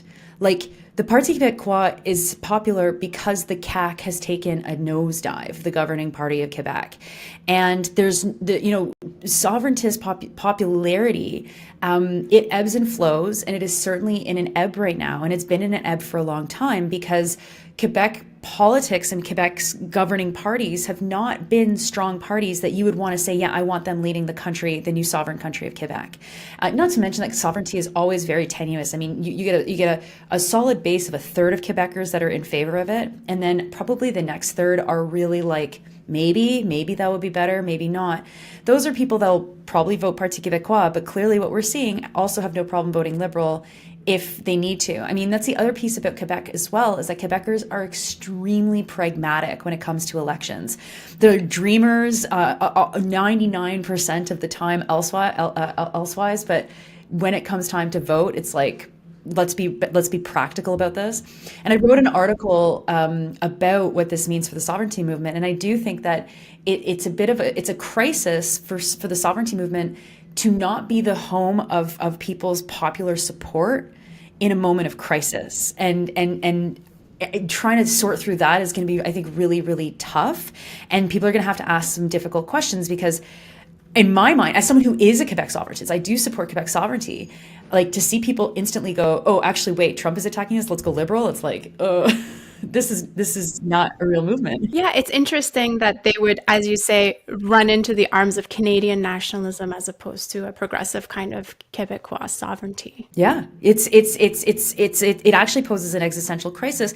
It is also a reminder of the importance of left-wing sovereignty to be rooted in movements and social justice, fighting for a better world versus a reactionary right-wing sovereignty, which has characterized the sovereignty movement by and large for many, many, many years. So in the last couple of weeks, Trump's been mostly out of the headlines, and so there's actually been an uptick in the polls for support for the Conservatives and the Bloc in Quebec. I'm wondering, as you're watching the results coming tonight, what do you expect to see? Well, Trump's out of the headlines, except not in French Canada. I mean, every one of my weekend issues of Le Devoir has Trump, United States, Trump, and I think that I think that support for the Bloc, like Yves-François Blanchet is a good leader, like is a talented leader. He speaks not just the language of Quebecers, but he's a real lover of French. And I think that that's something that Quebecers really love, right? They love to see someone who's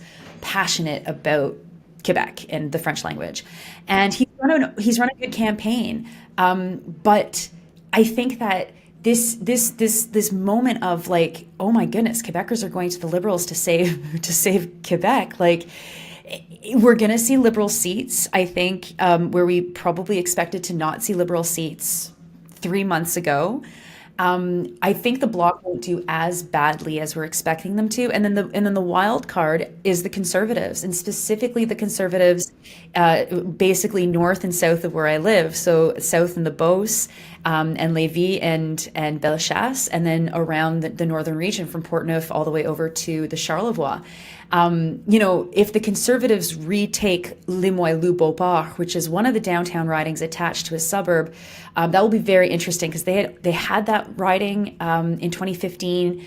The Bloc took it back in the next election after that, but that's a riding held by Quebec Solidaire. So some really interesting politics going on here, and we will likely see more Conservative support in Quebec than perhaps I thought they would have had if you had asked me this question last year. Well, yeah, so it'll be interesting to watch tonight to see how the results roll out in that province, and thanks for shedding some light for us. Hey, no problem. Great to have you.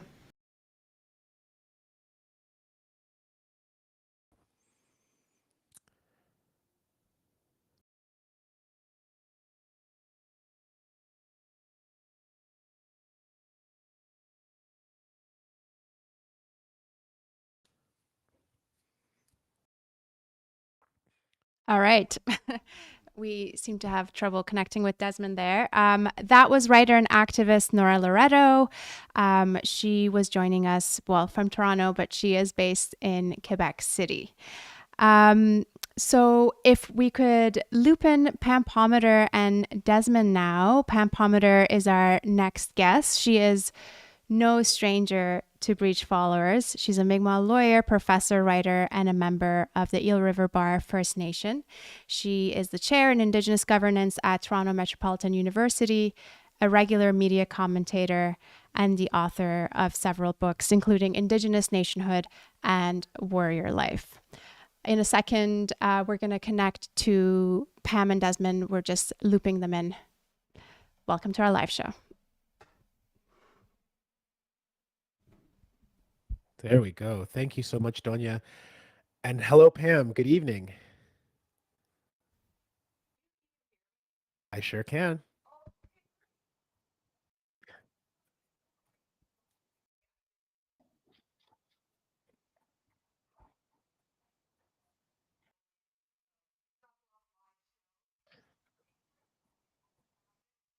They're mine too. Thank you so much for giving us some of your time. Let me just update our viewers about something really quick here, Pam, before I come to you. And that is, we've just gotten some word that Elections Canada is having a little bit of issues updating their numbers, which is why our ticker is a little bit behind. We hope that this is going to get solved shortly, but I want to give you the latest updated figures that we do have that are not displaying here on the screen. And as of this moment that I'm speaking to you, the Liberals are leading or elected in 78 ridings, just changed. Conservatives leading or elected in 55 ridings, 56, just changed. Bloc Québécois leading or elected in 10 ridings, and the NDP with one riding leading or elected at this moment. Remember, 9:30, the polls just closed in many central polling areas, so we're just getting early numbers in, and the numbers that I'm reading to you, some of them just have a handful of polls reporting, so we're not going to make too much of those numbers just yet. But Pam, let me turn to you. Thank you so much again for joining us. And, we're seeing the results come in. The polls are going to close in about 5 minutes in British Columbia. And so I want to let people know about that too. What have you been making of this election campaign, Pam? This is what I've been making. This is the election where we are holding our noses No one is going to be happy with this election in a multitude of ways. You've got the far right haters who are saying it's going to be the zombie apocalypse if the Liberals get elected. And of course, NDP just demolished. Maybe their numbers will go up. I doubt it. So anyone who's NDP, not going to be happy. And then the Liberals. I mean, there's going to be a lot of Liberals who are like, not so sure if we wanted to head this far to the center or over to the conservative side of things. So it's just really, it's not great. The way I'm looking at this election is harm reduction. Like, effectively, it's harm reduction. It's not, oh, all of these guys are wonderful. Which one do I choose? It's really, please keep the monster out. And then we are going to just have to really push on our advocacy once the Liberals get elected. I mean, what are the options? Monster or push on the Liberals? Because the NDP are out. It does appear so at this point. I mean, again, early, but that has been the consensus of the polling for this entire election, Pam. Sorry, I'm just getting word that we are having a little bit of technical issues and people didn't hear the very first part of your response, which you were just saying you got to hold your nose to vote in this election, but everybody can hear you just fine now. I just wanted to let you know. Pam, one of the really fascinating dynamics about this election campaign has been that as Donald Trump has continually attacked and threatened this country, we've been having all these conversations about Canadian sovereignty and the outrage that is another country coming in and threatening our resources, threatening our economy, threatening our very way of life. And the irony that has not been lost on some of us is that at the same time, we're not really talking about Indigenous sovereignty. And the idea that this has happened many times on these territories. What do you make of this kind of erasure of the sovereignty conversation when it comes to Indigenous people? Well, erasure on so many levels, like both from Canada and the US side. I mean, right now, you're not even allowed in the US to have on any government websites words for Indigenous or Native American, or so we're talking outright erasure there. And then here in Canada, it has been dominated, like you've all said, about Trump and tariffs, Trump and tariffs, Trump and tariffs. Like, what's going to happen here? Without really understanding, there's a whole constitutional legal regime here in Canada that has changed. The Supreme Court of Canada has said, hey, you can't really forget about free this duty to consult, accommodate, and get consent. So the case law has moved on.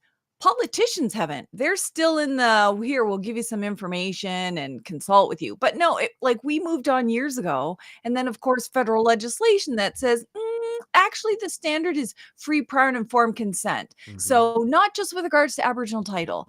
And never mind, hello, we have been sovereign for tens of thousands of years, long before Canada came. And even the Supreme Court of Canada has recognized that we're the original legitimate sovereigns. Canada is just the one asserting it. So there's a real erasure, ignorance of the law. I mean, everyone's touting the rule of law when it comes to Trump, but hey, what about here in Canada?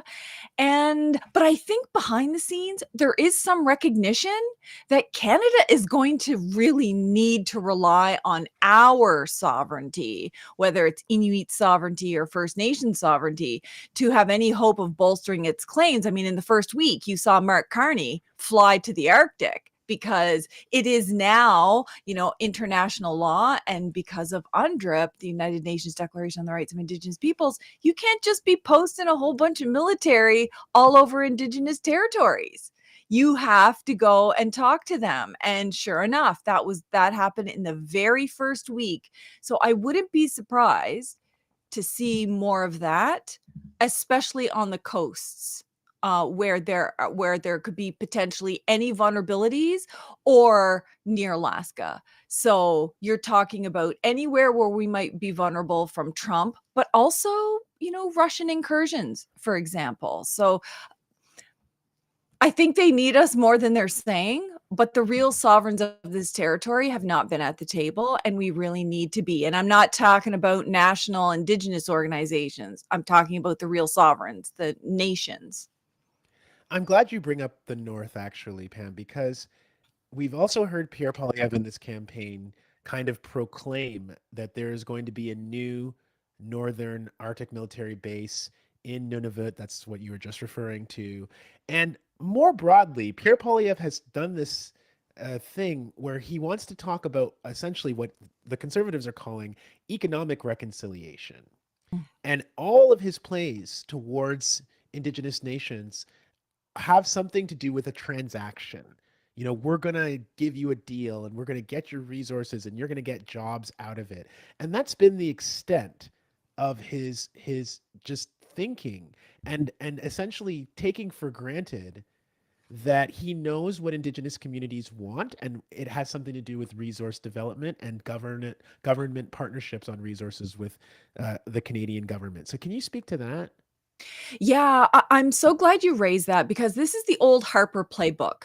Remember when the majority of First Nations across the country were like, no, you are not mining in our territory. You're not cutting down all our trees, installing pipelines. It was the majority.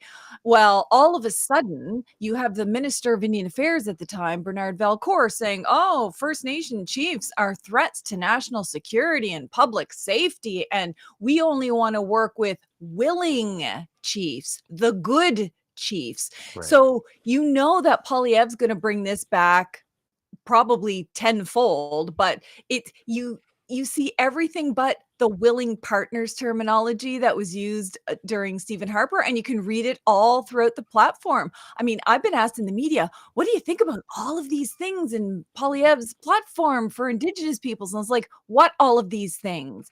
Everything that he's announced is tied to resource extraction in some way. It is the exploitation and destruction of our territories without any due regard for Indigenous peoples, unless you want to get rich quick. Effectively, that's what he's saying. So I see the old willing partners, and it's all about extraction. It's like, well, what about this First Nation resource charge? It's like, extraction. What about the First Nation Tax Commission? Extraction. So everything he has in there is about extraction. You see nothing about the United Nations Declaration on the Rights of Indigenous Peoples, not even an acknowledgement that that's law now. It's law, and the Supreme Court of Canada has confirmed that it's law here in Canada. No mention of the Truth and Reconciliation Commission. Like, hello, it was your prime minister that made the apology, and certainly no mention of the National Inquiry into Murdered and Missing Indigenous Women and Girls, which has a lot of legal content in there related to land back and respecting treaty rights, ending violence against women, exploitation, all those things. Nothing, like crickets. So that's what I'm talking about when you think, okay, this election sucks. What are our choices? Nothing. And just destruction of our lands, or something. And that's what we're left with, which doesn't put us in a good place. These elections don't give us the answer. You know how people always say, oh, if you care so much, just vote and that'll change everything. There's nothing about this election. It wouldn't matter who we elected. That would change everything here. They're as much in damage control as we are in damage control here, except they're looking to the US and we're looking internally. And I'm very concerned about where Carney might go in terms of social supports. He's mentioned social supports for people impacted by these tariffs, because I think about Trudeau and the COVID pandemic, and everyone trounced on him, anti-vax, anti-masks and everything else. But he rolled out a significant amount of social support that the Conservatives wouldn't have. And so what is it going to mean here with the tariffs? And it would be a big nothing burger if it was Poilievre that got elected. Well, it still remains to be seen what the outcome is going to be. Pam, stick around, because we're going to have you back in a little bit once a little bit more of the results are known. And you mentioned the TRC, the Truth and Reconciliation Commission. We are absolutely going to pick up on that conversation, but just stand by for now. Thank you so much for joining us this evening. We appreciate you. Thanks. Yeah, that's Pam Palmater. I think we're going to bring back Donya Ziaee, my co-host. Thanks, Desmond. I just want to update everyone who has been anxiously waiting to see what's going on with our ticker. It is fixed. And just so you know, there is someone manually sitting there updating it right now because the Elections Canada website has gone completely on the fritz. So our numbers are up to date, and we'll keep them up to date for you as much as we can. And so right now we've got the Liberal Party at 108 seats. Those numbers are quickly going up as more and more results are trickling in. And the Conservatives are at 81, and the NDP is at 4. The Bloc Québécois is at 16. As I said, we are getting results from all over central Canada and the prairies and the Northwest Territories and Nunavut. So these numbers are quickly changing. I want to take us now live to Alberta to talk to our next guest, who is Emma Jackson. Emma Jackson is an activist and organizer who lives in Edmonton. She's a campaigner with the climate justice organization 350.org. Hi, Emma. Welcome to the show. Hi, Donya. How are you? Oh, I don't think we can hear you. Give us 1 second to fix that. Let's try that again. Hi, Emma. Hi, Donya. There we go. Emma, it's good to have you. And I know that you've been door knocking during this election for NDP MP Blake Desjardins in the riding of Edmonton Griesbach. I had to look up how to pronounce that. What was the mood like at the doors as you were door knocking these days? Yeah, I mean, I think Griesbach was an interesting riding, right? It has kind of been passed back and forth. The Conservative sort of won in 2019, and then Blake came in 2021. I was out on the doors today. Definitely, I think a lot of really keen voters, a lot of support for Blake.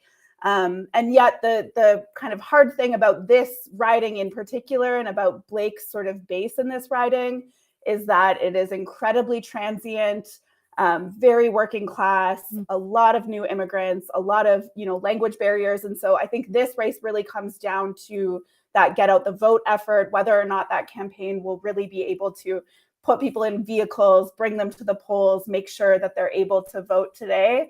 I am hopeful that he will hopefully be able to hold on to that seat, but it's definitely going to be a really, really tight one. Yeah. What do you make of the results that are starting to trickle in so far? Yeah, I mean, I haven't seen much actually from Alberta yet. I think it'll be an interesting race in some ways. I think across Alberta, it's not going to be shocking. I think overall, this province will still be a sea of dark blue, as it typically is in federal elections. And yet we do know that there are a handful of ridings that are in play for the Liberals.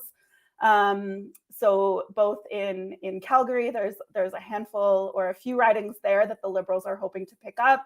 And then here in my home city of Edmonton, we have our mayor, Amarjeet Sohi, who recently stepped down as mayor and has been running in Edmonton Southeast, which is a new riding in this city, and yet encompasses much of his former riding of Edmonton Mill Woods. And so there's at least a couple of ridings here in Alberta that the Liberals are hoping to pick up. My riding of Edmonton Center is going to be a really tight one. It has historically been, a three-way race. We'll see. It might be one of those unfortunate ridings where the vote is really split between the Liberals and the NDP, and we end up sort of seeing the Conservatives sneak up and win this riding with a little over 30% of the vote. I'm hoping that's not the case. So we'll see. Lots to watch for. I want to ask you about how the climate crisis has played out in this election. We've had the last few years this backdrop of all these climate change fueled disasters, from wildfires to heat waves to floods and so on. And yet the two major parties both failed to put forward any serious climate justice platforms. And, this was going to be the axe the tax election for Poilievre. It wasn't quite the axe the tax election that he wanted, possibly maybe because Carney took the wind out of that by also axing the tax. But it seems like, for the most part, the Liberals and Tories have just been competing over who would be a bigger booster for polluters and pipelines in the oil industry. What do you make of all that? Yeah, it's interesting. I was thinking about this before coming on.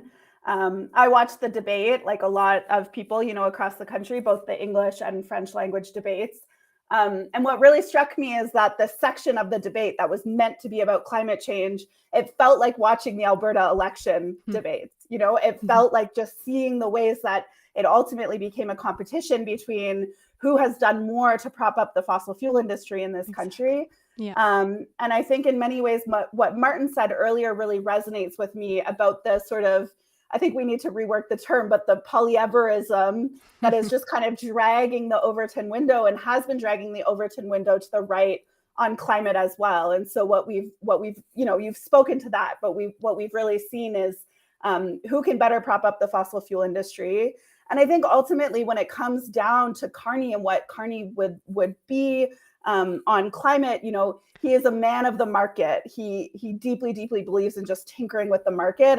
And so I think we're really seeing, who is going to kind of continue the status quo regardless on climate. I obviously think Poilievre would be disastrous, but I think Mark Carney is not going to be too helpful either. Emma, I've got an update here. And actually, I'm just pointing to our control crew, if you could loop in Martin and Desmond as well. The CBC is projecting a Liberal government. We don't know yet whether it's going to be a minority or a majority, but we've got 106 more seats to come before we get closer to figuring that out. But right now, the CBC has called it for the Liberals. So if we can loop in Martin and Desmond, I'd love a four-way panel just to talk about that real quick.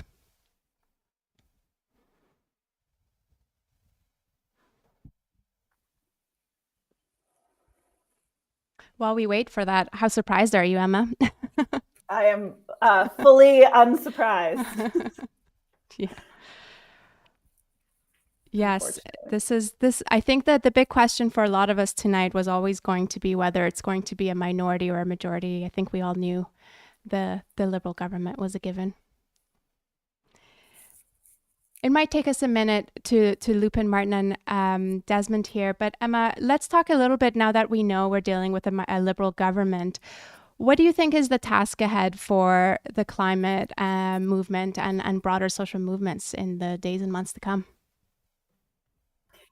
Yeah, I mean, I think the biggest thing that I've been reflecting on, Donya, is in 2015, we were in this moment where, Justin Trudeau sort of surged ahead, and the mainstream climate movement really kind of sat back and they said, no, we have to wait. We have to,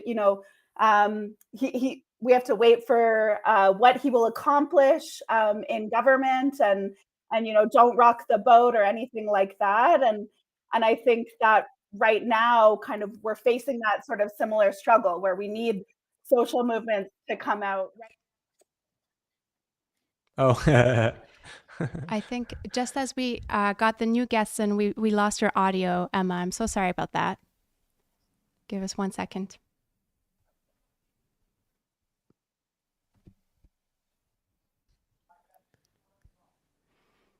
The joys of going live.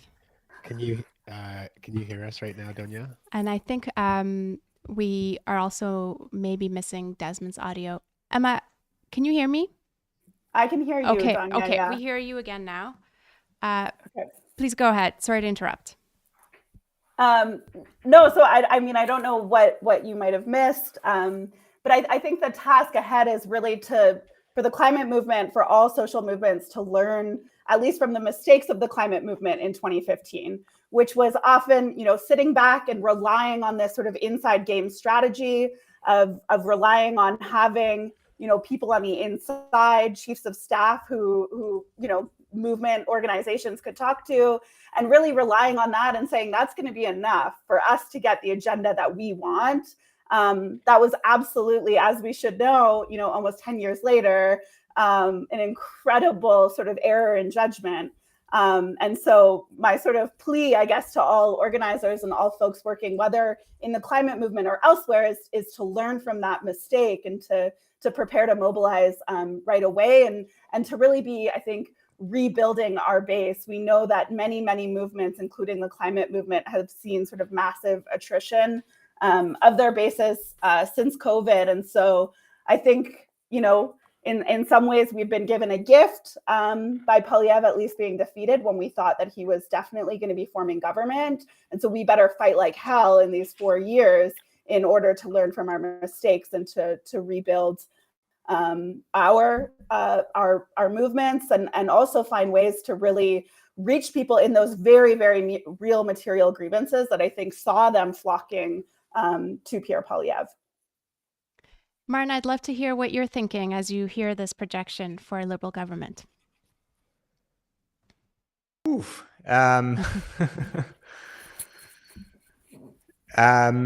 Yeah, feeling some amount of relief, especially as earlier in the evening it seemed like the Tories were going beyond expectation on the East Coast. And it does look now that, especially in Quebec, some of the dynamics that Nora was talking about have played out, and we're seeing a huge cratering so far in Bloc support, as well even as Conservative support. And it started to really start to turn the tide for the Liberals to the point now where I guess they've declared a minority.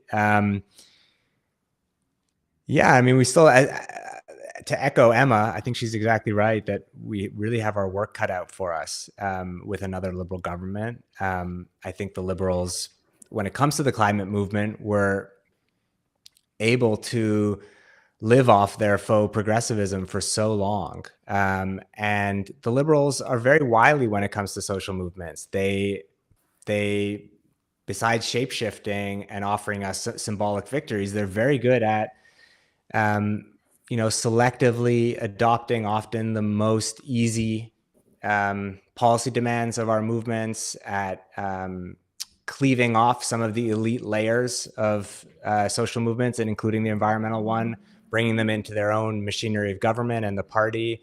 And I do think that over 10 years, the left and the environmental movement was caught flat-footed. And by kind of biding their time for too long, just hoping against hope, really, that the Liberals would finally, change their colors, into that vacuum swooped the Tories and really set back the climate fight in this country. I mean, those of us on the left side of the climate movement were never big fans of the carbon tax. We always pointed out that the right wing would seize on it to make the case that it was, an elite concern that would undermine the material prospects of people. Of course, it didn't, because the rebates outweighed the costs that people incurred. But at the same time, symbolically, the Conservatives were able to make that argument because the Liberals didn't pass policies that really significantly changed people's lives and gave them a stake in fighting for climate policies. And I think we've gotten to a point now where Carney very easily could abandon what was the marquee Liberal climate policy. So I think that has made the fight more difficult. And I do think that now, with another Liberal government, minority or majority, it's an opportunity really for the climate movement and the broader left to reset and to start putting forward the kind of policies that would change the equation. That's right. Emma, before I let you go, I mean, I know we talked about the door knocking that you did for the NDP MP Blake Desjardins, but I wonder if you have any final reflections about the task ahead for the NDP or critical supporters of the NDP as we go forward. Yeah, I mean, one thing that is coming up for me, and then I'll bridge, I guess, to the NDP if I must, but is that, as much as, yes, social movements, we really have our work cut out for us. The climate movement has their work cut out for us. in a huge way. I also think that right now we've done all of this work to prepare us for this moment. And so I think if you look back to the LEAP manifesto, to the Green New Deal, to just recovery, all of these visionary, bold agendas do exist that the climate movement was really at the forefront of crafting, and was able to really like mobilize hundreds of thousands, if not, millions of people all across the country behind. And so if there's any kind of silver lining to the trade war right now with Trump, I think it's that it demands an economic reset. And already we're seeing some of this. We're seeing some appetite, for more sort of nation building projects. And I think, we should be wary of kind of blind nationalism in this moment. And yet I do think that we are in a period where really championing a green industrial strategy makes a ton of sense. And so we're not starting from scratch as social movements, as organizers. We have it, we have the material, we have the agenda to pick up and to then build power behind. So if you're on coalition calls where you're like, but what are the demands? Like, get out of there. We have those demands and they're quite good. And now it's about bringing them to people in our communities and organizing behind them. And I guess just to say on the NDP side of things, I think now is a moment similarly for a great reset and for really kind of taking over this party as a vehicle for social movements and saying, no, we're going to actually take the keys now. We're going to get in the driver's seat and we're going to turn this into a political vehicle that is of use to social movements, because it hasn't been serving us at all for far too long now. Emma, thank you so much for joining us tonight. It was great to hear your thoughts. Thanks for having me. Hope to talk soon. So back to our panel. I'll just all right. We've got two Martins. We had two Desmonds before. In case you think you're seeing doubles, that's just a glitch on our end. Just compensating. There it is.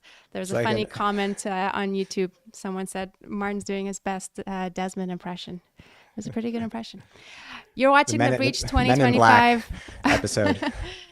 You're watching the Breach 2025 live election night coverage. It is a live night of coverage, so the glitches are part of the territory. If you do want to see more fiercely adversarial, unapologetically independent journalism, please support our work. You can donate or become a sustaining member at breachmedia.ca/support. You can also sign up for our newsletter, listen to our podcasts, and look for us on your social media apps. And while you're on YouTube, don't forget to subscribe to our channel. All right. What are we watching? So we know we've got the call for the Liberal government. Right now, the latest numbers we're seeing are 145 for the Liberals. I think that there are a few more that have just come in. They up 148 for the Liberals. A reminder that they need 172 to win a majority. What are you following, Martin, in terms of, are there any key ridings or seats you're watching? Yeah, in Quebec, it's been fascinating to watch. Liberals seem up by like 15 seats. The Bloc down by 11. The Conservatives as well down by 5. And if the Tories stay below that kind of 20 percentile range, they might not be converting to many actual seats in the province. So that really seems like a decisive story from the night so far. And yeah, I'm just starting to kind of peek at the numbers across the rest of the country. The NDP currently, I mean, they seem to be holding on to their one seat in Quebec. But for now, definitely under where they would like to be, because BC, I think they can expect maybe 3 or 4 seats if things go well, which would still be quite a devastating blow for them to lose official party status. It's not something we've talked about so far tonight, but might seem like a somewhat archaic or technical term, technical designation. But if you have official party status That brings with it huge resources for research and parliamentary affairs. It also means that you can actually stand up and ask questions in Parliament, which brings you some measure of spotlight. So that would be a difficult thing to dig out of. What are you watching for, Desmond? Well, there's so many things that have just happened in the last several minutes. Yeah. So first, I will say that with the announcement now of a Liberal government, we don't know of what nature yet. I will say I think that narrative is very powerful, and there's going to be a temptation among many people to be like, this is the most historic loss in Conservative Party history. They blew it. They blew a huge lead. Like it was like a basketball game and they were up by 25 in the fourth quarter and they still found a way to lose. I would caution people against making those kind of pronouncements. And I would say that because, number one, this historic election that we have been through is really not like a normal election. It's not just like Conservatives and Pierre Poilievre did something to alienate en masse a huge chunk of their voter base. It seems that what happened is that Justin Trudeau fell completely out of popularity. Pierre Poilievre picked up most of that slack.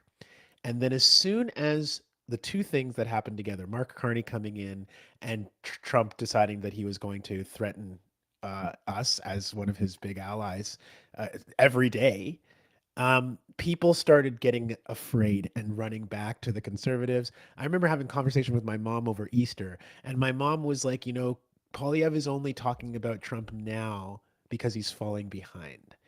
And I thought that that's a comment that, really reflects how a lot of people have been feeling. So I would caution people not to characterize this as some huge conservative loss, especially because they still may, in terms of the popular vote, get somewhere, I don't know, between 35, 37, 38% of the vote, which in some years is enough to win a majority government. So that's one thing that strikes me. And the other, Martin has kind of brought it up a little bit. The Liberals are winning at everyone else's expense right now. They're taking their wins away from each of the Conservatives, the NDP, and right now, to a large extent, the Bloc Québécois in Quebec. So what has really happened here is that the Liberals have seemingly made enough of a case to convince people that this is a terribly confusing and scary time, and that if you left us, you have to come back to us because we're the ones who are going to protect you, and that there is a certain amount, even in Quebec, of kind of fear that is galvanizing and creating the sense of nationalism. One quick thing to Donya that I want to mention is I was trying to check the results for both Carney's seat in Nepean and Pierre Poilievre's seat. Carney seems to be fine. Very, very early results there. But there's all zeros in Pierre Poilievre's seat. And then I remembered why. And that is because of a ballot initiative that people did trying to demonstrate the problems of our first past the post electoral system. It's a long story, but the short version is that more than 80 people, as part of a protest movement, signed up as candidates in Pierre Poilievre's riding. The ballots in this country are all counted by hand. So what that means is that it's probably not going to be, what day is it today? Monday? It won't be Monday anymore when they finish counting the votes.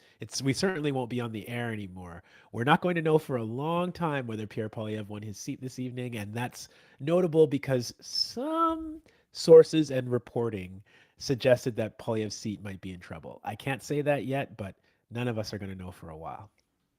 Yeah, that's interesting. That was a prominent story in the last week of the election. My sense is it was planted by progressive conservative apparatchiks who, Corey Tenaik, who seemed to have it in for Pierre Poilievre and looked to be hankering for Doug Ford, maybe even to have a chance at running for the next leadership of the Conservative Party. My sense is that he'll have that riding handily won. But it was interesting to see the kind of elite press corps run with that story. Undoubtedly, the conservative War Room was sending some extra staffers to just, ensure that things were solid. But that tends to happen in campaigns for parties that, aren't going to necessarily win the whole thing. But I think he'll have it in hand. And I don't think we'll have seen the last of Pierre Poilievre just yet. I just got to say real quick, these Doug Ford rumors about him wanting to be prime minister are everywhere. Anyone who has ever heard Doug Ford speak French knows that there's maybe a little exaggeration to those rumors. I'm just going to say that. One thing I've noticed is the Green Party seat keeps going up and down. We still don't know if that's a for sure seat that they've had. Desmond, I know you've been following that story somewhat closely. What are you watching? See, back to zero. What are you watching for there? Well, the Green Party only has 2 seats as of the dissolution of this parliament. One in Ontario here. Mike Maurice, I believe, is the name of the candidate in Ontario. And then, of course, Elizabeth May in Saanich, Gulf Islands in British Columbia. Elizabeth May has held that seat since 2011. And overall, Elizabeth May has been the leader of the Green Party of Canada since 2017. Now, there was a little bit of a break when Annamie Paul came in 2020, but you can say that certainly about 15 or 16 of the last 18 years, Elizabeth May has been the leader of the Green Party. They didn't get a chance to participate in these elections, which were a huge stage for them. It matters so much more that the Greens don't get invited to a debate, right? Because they have so fewer chances to get their name out there. They've got less money than the other parties. They've got less profile. So the fact that they were not allowed to participate in the leaders' debates this year really hurt them. And it will be a historic moment if the Greens lose their leader, Elizabeth May, or indeed if they're knocked down out of any, representation at all in the House of Commons. If I might just round off the opposition leaders and their ridings. The other one to think about is Jagmeet Singh's riding in Burnaby Central. That's a riding that I had heard rumors that certain labor unions, who often support NDP candidates, had considered pulling out their staffers from that riding and sending them to others in the Vancouver area because they felt that riding might go. And just to try to shore up some of the ridings like those of Jenny Kwan, Don Davies, Peter Julian, where they might, be assured more of a certain victory. So it'll be interesting to see. But my sense is Jagmeet Singh will not be winning his riding tonight. We don't have any polls reporting in Burnaby Central yet, Donya, but in the last half hour, of course, the polls in BC have closed. So just so our viewers know, that's the whole country now where we expect to start getting results in everywhere. Okay. Well, let's wrap our panel here for now, because I know we're all waiting to see when the call will be made about whether we're expecting a Liberal minority or a majority. And while we wait for that call, I want us to switch gears real quick and hear from a trade expert on, the impact of the tariff crisis on this election, a theme that has come up consistently in our conversations. Late last week, I had a chance to speak to Stuart Trew about what we might expect from a Carney government in responding to or seizing on this trade crisis. Stuart is the director of the Trade and Investment Research Project at the Canadian Centre for Policy Alternatives. We'll play that conversation for you as we wait for more results. If we do get a call, we will be sure to come back and let you know. Stay tuned. Stuart, thanks so much for joining us today. Yes, my pleasure. Thank you very much. Yeah, it's good to have you back. You and I chatted on the Breach podcast. It was back in late January when Trump was first starting to throw his tariff tantrums and taking us all on this will he, won't he journey with those threats. And you told me then that this would change the course of the Canadian federal election, that Poilievre was about to lose the axe the tax election that he'd been hoping for. And you were right. So now here we are, 3 months later. What do you make of how the tariff crisis has shaped the course of the election and Canadian politics more broadly? Yeah, it's hard to underplay this, right? You can't exaggerate it too much, the impact it's had. This is the top issue, right? If you look at polls consistently, I think for the past few weeks, we've seen 65% up in that area saying this is their top issue. They're looking for someone who can handle the crisis that we're in. And this is getting, international coverage in the news now. It's become a global story, international story, with people noticing that, the Liberals took a near, sure defeat, right, in the election, and somehow managed to turn it into a possible, majority government. So very important to Canadians, being watched carefully internationally. And, one of the defining issues. I don't think it's the only defining issue. I think cost of living is still there, right, obviously. And especially among younger voters, you see them looking for, more likely to say they want to vote for change because they don't see much of a future for themselves. So, and it's hard to separate this from the cost of living concern, because the thing that's on most people's minds is whether tariffs, the threatened tariffs, would bring on a recession. Yeah. There's no doubt. I think at this point, if you look at most of the economic assessments, we're looking at a recession in the next few months. And that's not just because of the effect of the tariffs, right? That's the kind of own goal that Trump has scored on the United States, in the sense of just a freeze of investment, total lack of confidence from the business community. No one's going to be they're putting aside plans to build new stuff and to build factories. So that's going to trigger a downgrade of growth in the States. That's going to affect the Canadian economy as well. It's our biggest market. So not just the tariffs, but like what the United States is doing to itself, what Trump is doing to the United States is going to have an effect here as well. One thing I want to talk about is, as soon as the tariff threats started to surface, the corporate lobby in Canada was pretty quick not to let this good crisis go to waste. And they were pretty aggressive in pushing for the kinds of policies that had always been on their wish list. Everything from deregulation in the name of removing interprovincial trade barriers, as you wrote for The Breach about, more tax cuts, more pipelines, more defense spending. To what extent has Carney conceded to these corporate demands and pressures, both as Prime Minister, but also in the promises that he's been making on the campaign trail? Yeah, well, we've seen, a few things, right? The decision to walk back the modest increase to the capital gains inclusion rate. This tax that really, the taxing capital gains of 50%, right, which really benefits higher income people and businesses in Canada. We've seen walking back the carbon tax. But there's also, if you look at the campaign platforms from all the parties, they're all talking about tax cuts in some way, and they're all talking about kind of subsidies, corporate subsidies for a number of projects, continuing down the road on even traditional energy, right? Carbon capture and storage, other forms of pipelines. So yeah, there's been there's been some emphasis on making sure that, or trying to attract business support for the different parties. Yeah. And how different have the approaches of Carney and Poilievre been in dealing with Trump, as far as, what they've put forward anyway, in terms of their plans for dealing with Trump and the tariff crisis? Like, how much have their approaches actually differed?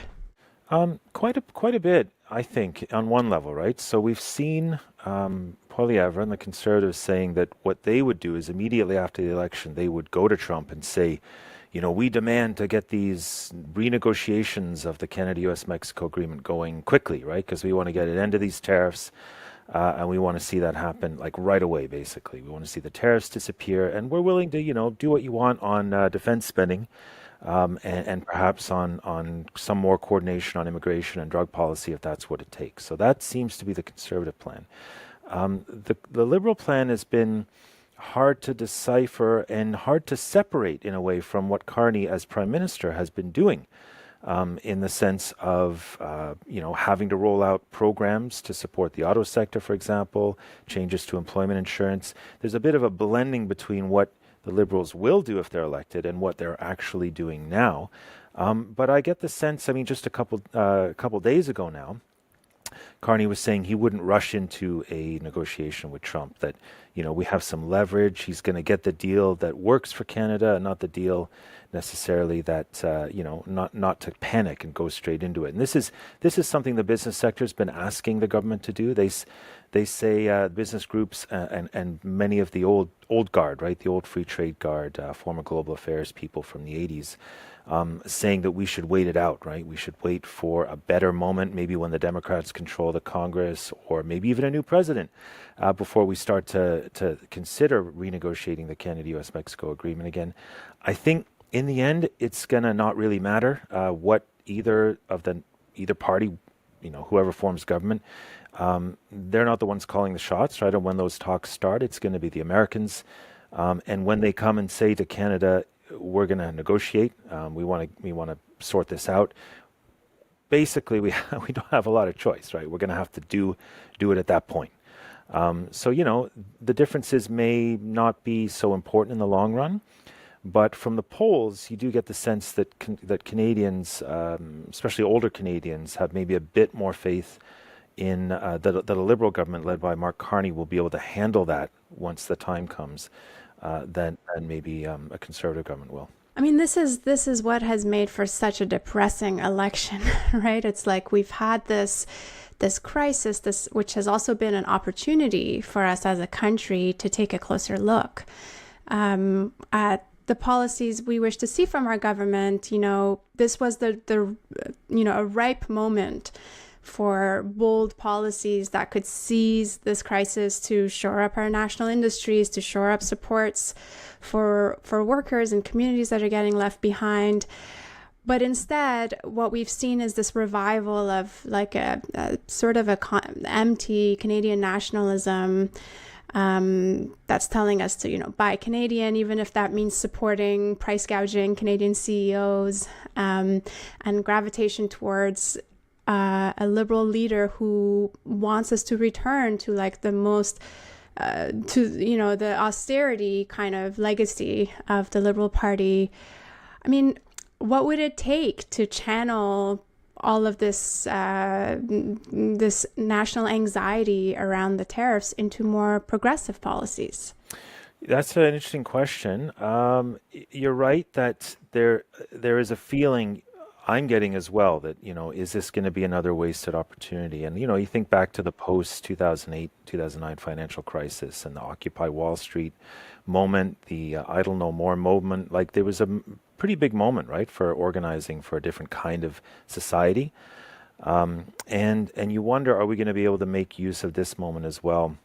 I think, though, we're not necessarily, I don't think, I would push back a little bit on the austerity side of things, right? So I do agree that, the Carney platform does represent a lot of business as usual, in the sense of it's full of corporate subsidies, it's full of let's let the market do things and incentivize growth in certain sectors we want to see. It's not very hands-on. It's not the kind of transformative model that I think we need to be doing, right, to really respond to this crisis. But at the same time, he is talking about spending a lot of money, spending 20 billion, I think 20 or 30 billion more than on top of the deficit than we already are. To be clear, he wants to spend less and invest more. yeah, that's right. So yeah, we should be clear-eyed about it. Where's the money going to go? I mean, but the point is, I think that the Carney platform recognizes a crisis moment. And I think that we haven't seen the end of the uncertainty, right, and chaos from the Trump administration. We do know that Trump does, I think it's fairly certain at this point. I mean, when we saw the promise last week that he's going to investigate truck imports, for example, Canada is a significant source of truck exports to the United States, Mexico as well. It's a full-on attack, right, with the national security reviews of pharmaceuticals, of semiconductors, of copper, of, and already the steel and aluminum tariffs and the auto tariffs he's put on us. This is a full-on attack on the Canadian economy, on the Canadian industrial base. And so, I don't think things are going to go back to normal. So in a sense, we have to be prepared to be there, right? Whoever forms the next government, I think it's probably looking like it's going to be the Liberals. In which case, yeah, you're right. We can't let this moment go to waste. There's things we need to be doing beyond simply shoring up the auto sector. in terms of expanding public services, in terms of expanding infrastructure spending. And I think there's grains of that, right, in the Liberal platform. They want to spend the money. They even suggest they want to spend the money in areas like the care economy and healthcare. And this is where we need to continue to push, because it's quite possible that the outside people, progressives, the left, will be the only ones able to do that, right, under the new government. It depends on, exactly how the shakeup is in the House of Commons. But that's going to be our challenge, right, is making sure that the money is being spent to, in ways that don't just go towards pipelines, but are there to create high employment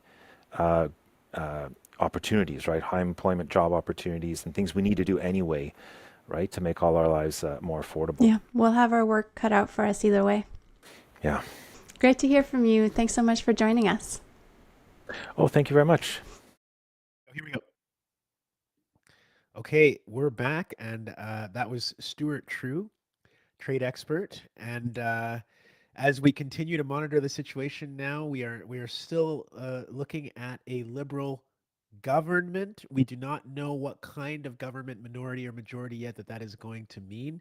So we are continuing to monitor that situation. I'm very happy right now to be joined by Syed Hussan, who is the executive director of the Migrant Workers Alliance for Change, Canada's largest migrant workers' rights network. Hussan, it's been a long evening already, and I'm starting to get tongue-tied. I apologize. Welcome to the program. Thank you so much for having me, and thank you so much for doing this, despite your tiredness. It's my pleasure. It's my pleasure. There's a lot of feelings on election night, and I get to defer some of them while actually just being absorbed in this coverage right now. Give me your thoughts on the idea that we are going to have a Liberal government again of some kind in this country. I mean, look, 100 days ago, we were all preparing for a Pierre Poilievre right-wing government in a populist conservative onslaught. And I think that it is important that that has been stopped. At the same time, what Carney is effectively has stolen a lot of his platform from the Conservatives. He is a banker who has been pushing forward neoliberal ideas for many, many years. And so he is not the panacea. He is not the solution. So we are not out of the fire. And so I think this is an important moment in which, we in the left, I would say, have gained maybe 2 or 4 years, depending on majority or minority government, to kind of prepare, because of course Poilievre's defeat at this point is not actually a defeat of the conservative movement or its ideology. And particularly with the destruction, or not the destruction, but at least the potential destruction of the NDP, I think we have to take a deep breath and we have to say, okay, we actually managed to squeeze out, or Trump managed to give us a little bit of a leeway to build a real left alternative that is anti-racist, that's class-based, that can actually challenge both Carney and Poilievre's joint agenda, which is one that is only about the ruling class. Okay, so we have a moment for the next 2 to 4 years to catch our breath and try to reorganize. Mm-hmm. Meanwhile, in this campaign, we saw a really interesting shift to me, which was that immigration was actually a huge issue and a huge talking point for political parties in the lead up to this election. It was one of the biggest things that everyone was talking about, led, of course, by Pierre Poilievre and the Conservatives, who really toned it down on immigration as soon as the election was called. Mm-hmm. And the other parties, the Liberals and the NDP especially, really followed suit. And there's been very little, actually, conversation during this entire campaign when it comes to immigration issues. What do you make of this avoidance? I mean, I would say a few things. I think the Conservatives did try to bring immigration back into the mix and failed. And they tried again and again, bringing up the Century Initiative in particular to try to beat down the Liberals, talking about the border crossers from in Quebec. So we're trying all of those old things. I think for us in the migrant rights movement, we actually made a decision and implemented it that we would not want to wade into the election, and have been very strategically not wanting a debate on immigration at this particular juncture. Why is that? Because I think that, what has happened over the last 18 months is that the housing affordability crisis, migrants have been scapegoated for the housing affordability crisis. And that is a story that has become, across all political parties, and I do mean all, and across the entire political spectrum, has become normalized. That in fact, the progressive view has become, let's pause on immigration because these immigrants don't have enough rights while they're here. And the right-wing view is let's pause on immigration so that, because Canadians deserve housing, but the policy position is the same. And so that is not a place in which the election is not a time to have that debate just yet for us. And because, since October of last year, there have been 3,000 study and work permits expiring in Canada daily. That's 3,000 people who are facing a mass deportation in the country to the tune of 2.3 million people who are expected to leave by the end of 2026. That's, for example, as a percentage, way more than Trump is planning to kick out of the US, like about 6 times more. And that is what the federal Liberals did. And what all political parties and the mainstream media in this country and even progressive movements probably don't know about because it's normalized to such a massive degree. 3,000 people daily is not nothing, right? So in this climate, we really needed to take a pause. But I think now that as soon as a Liberal government comes into place, we have to turn fast and quickly and go back and start pushing again on a broader platform of working class, anti-capitalist politics that includes migrant justice. Yeah, you bring up the Liberal government's record on deportation, which under Trudeau was pretty horrendous, actually. They ended up surpassing the Harper years in terms of the number of deportations, but also the amount of money spent on deportation in this country. So the regroup that you're talking about really has to be a quite brief one because we have to get back to work even with another Liberal government. Again, we don't know minority or majority at this time. I mean, the Liberal platform basically says it's going to keep the caps in place, and the caps is actually code for mass removals, mass deportations, 3,000 people daily. In addition, they're talking about, creating a faster removal process after people's refugee process that again is mass deportation. So they're saying they're going to cap permanent residency to 1% of the total population. That again means that what they're going to do is they're going to keep people temporary, because when you cap permanent residents, what you're saying is you're stopping the ability of temporary migrants to become permanent residents. And it's not just that, it's that permanent residence is the mechanism through which you access all of the rights. Without permanent residence, people face enormous amount of abuse, exploitation, injustice. And it's only, so the caps on immigration are really about keeping migrants temporary, vulnerable, precarious, and exploitable. And so that's what Trudeau initiated, and that's what Carney and Poilievre have both promised to keep in place. And so we have a really clear battle where Trump-like ideas, Poilievre's ideas, Carney's ideas on immigration are exactly the same. We've done some work at The Breach, which has featured yourself and other advocates, talking a little bit about the fear and the scapegoating that's been going on recently. But for those who might not have been following so closely, Hussan, what are migrants saying to you in this time of incredible scapegoating about the housing crisis, about the faltering Canadian economy? How are they feeling? I mean, look, we know that just this past weekend, Filipino Festival had a car go into it, and at least 10 people are dead, many others injured, and many more traumatized. And this is kind of a blanket kind of approach where we are seeing migrant communities being targeted at an enormous level. A Sikh man was shot to death in Winnipeg. We are seeing across the country increasing racist violence. So in a way, the scapegoating that's happening at the level of policy, which is mass deportation, people across the country, citizens, permanent residents, migrants alike, are facing the same crisis. Many of us are 4 or 3 or 2 paychecks away from homelessness. Many of us are unable to pay our credit card debt or our mortgages or our rent or our grocery bills. We're unable to save for our families and future. And Poilievre really actually was able to understand this massive frustration and was able to sort of really pull together a group, huge sums of people in the country behind him in this dynamic. And in that moment, part of what was happening, what Poilievre was saying, and what Trudeau was also saying, and what Carney is also saying, is that the reason for your inability to pay your bills, your inability to make ends meet, is the foreigner, the outsider, the other, the migrant. And that is the basic of scapegoating that has happened every time there's an economic downturn. And of course, it's of great concern to us that we will be seeing another recession coming down the road because of what, and I do not think we're in a tariff war. I just want to be clear about what the US is doing in terms of what is happening in Canada. So migrants are, of course, experiencing this on the daily in terms of their inability to get more rights because of now the entire focus on the numbers of migrants rather than the rights. Migrants, of course, are still working, still facing the daily injustices.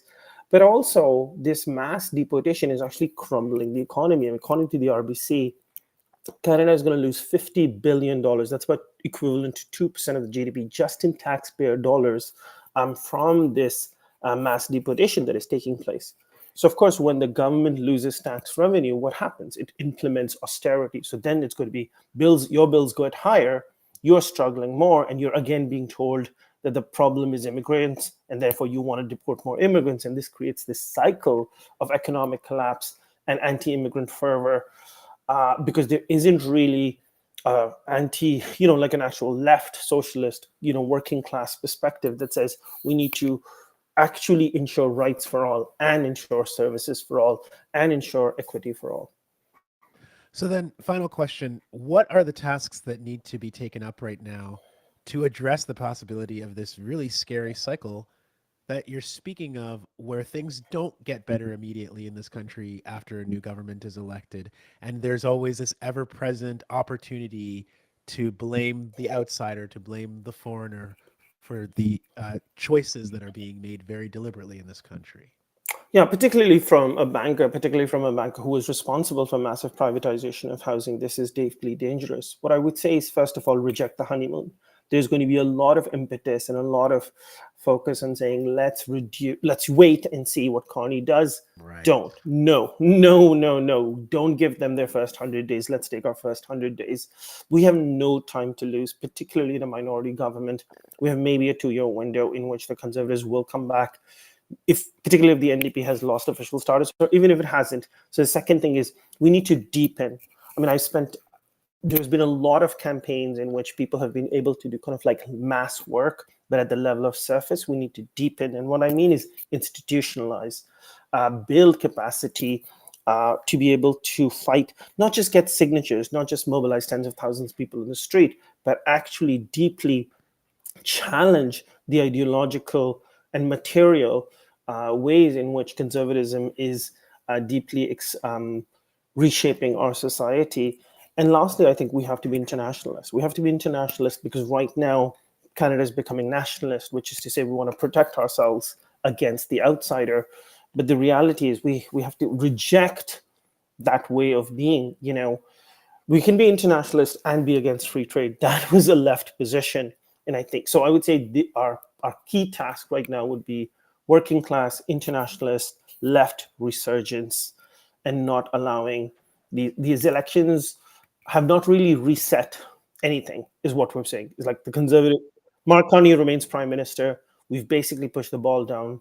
Nothing has changed. We just need to fight harder. It's always a pleasure to hear from you, Hussan. Thank you so much for your time this evening. Thank you so much for having me. And thank you. Take care. That's Syed Hussan of the Migrant Workers Alliance for Change, with some really, I think, sobering and useful feedback about what we're seeing this evening. Donya, how's it going? Can you hear me? Here I am. Hi, Desmond. Yeah, thank you for that interview. We're still watching the results here, trying to see if we are going to reach a majority, or, well, not we, the Liberals.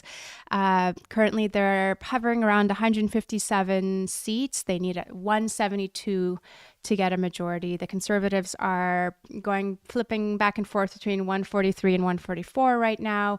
The NDP are at 11, just 1 seat shy of official party status. The Bloc are at 24. A lot could happen. Well, I mean, a lot has happened already, but much more to come to tell us what kind of a government we're going to be seeing here. Our next guest is going to talk to us about the man who is going to be our next prime minister and is our current prime minister. I want to bring in Luke Savage. He is a journalist and writer whose work has appeared in many publications, including The Jacobin, The Atlantic, The Washington Post, and The Guardian. Luke, thanks for joining us tonight. Good evening. Glad to be with you. Yeah, good to have you. So what are your initial reactions? I mean, how surprised are you by what you're seeing so far? Well, I'm old enough to remember election nights that were more fun than this. I will say thus far, I have been at least mildly surprised by the results we're seeing. I mean, I guess with 27% of polls reporting and a lot of races, including still a few out east, are quite close. Mhm. We don't know where the chips are going to fall, but at this point, the massive liberal majority that has seemed like a distinct possibility for much of this campaign, really since Mark Carney became leader. Based on these numbers, that's not what I'm seeing. It may be that the Liberals do still have a majority, but I don't think we're going to be looking at the sort of Mulrooney or Diefenbaker style landslide that at one point, seemed to be a possibility. It did look like they might actually outperform Justin Trudeau in 2015, and that doesn't at this point to me look like this is where it's going. Yeah.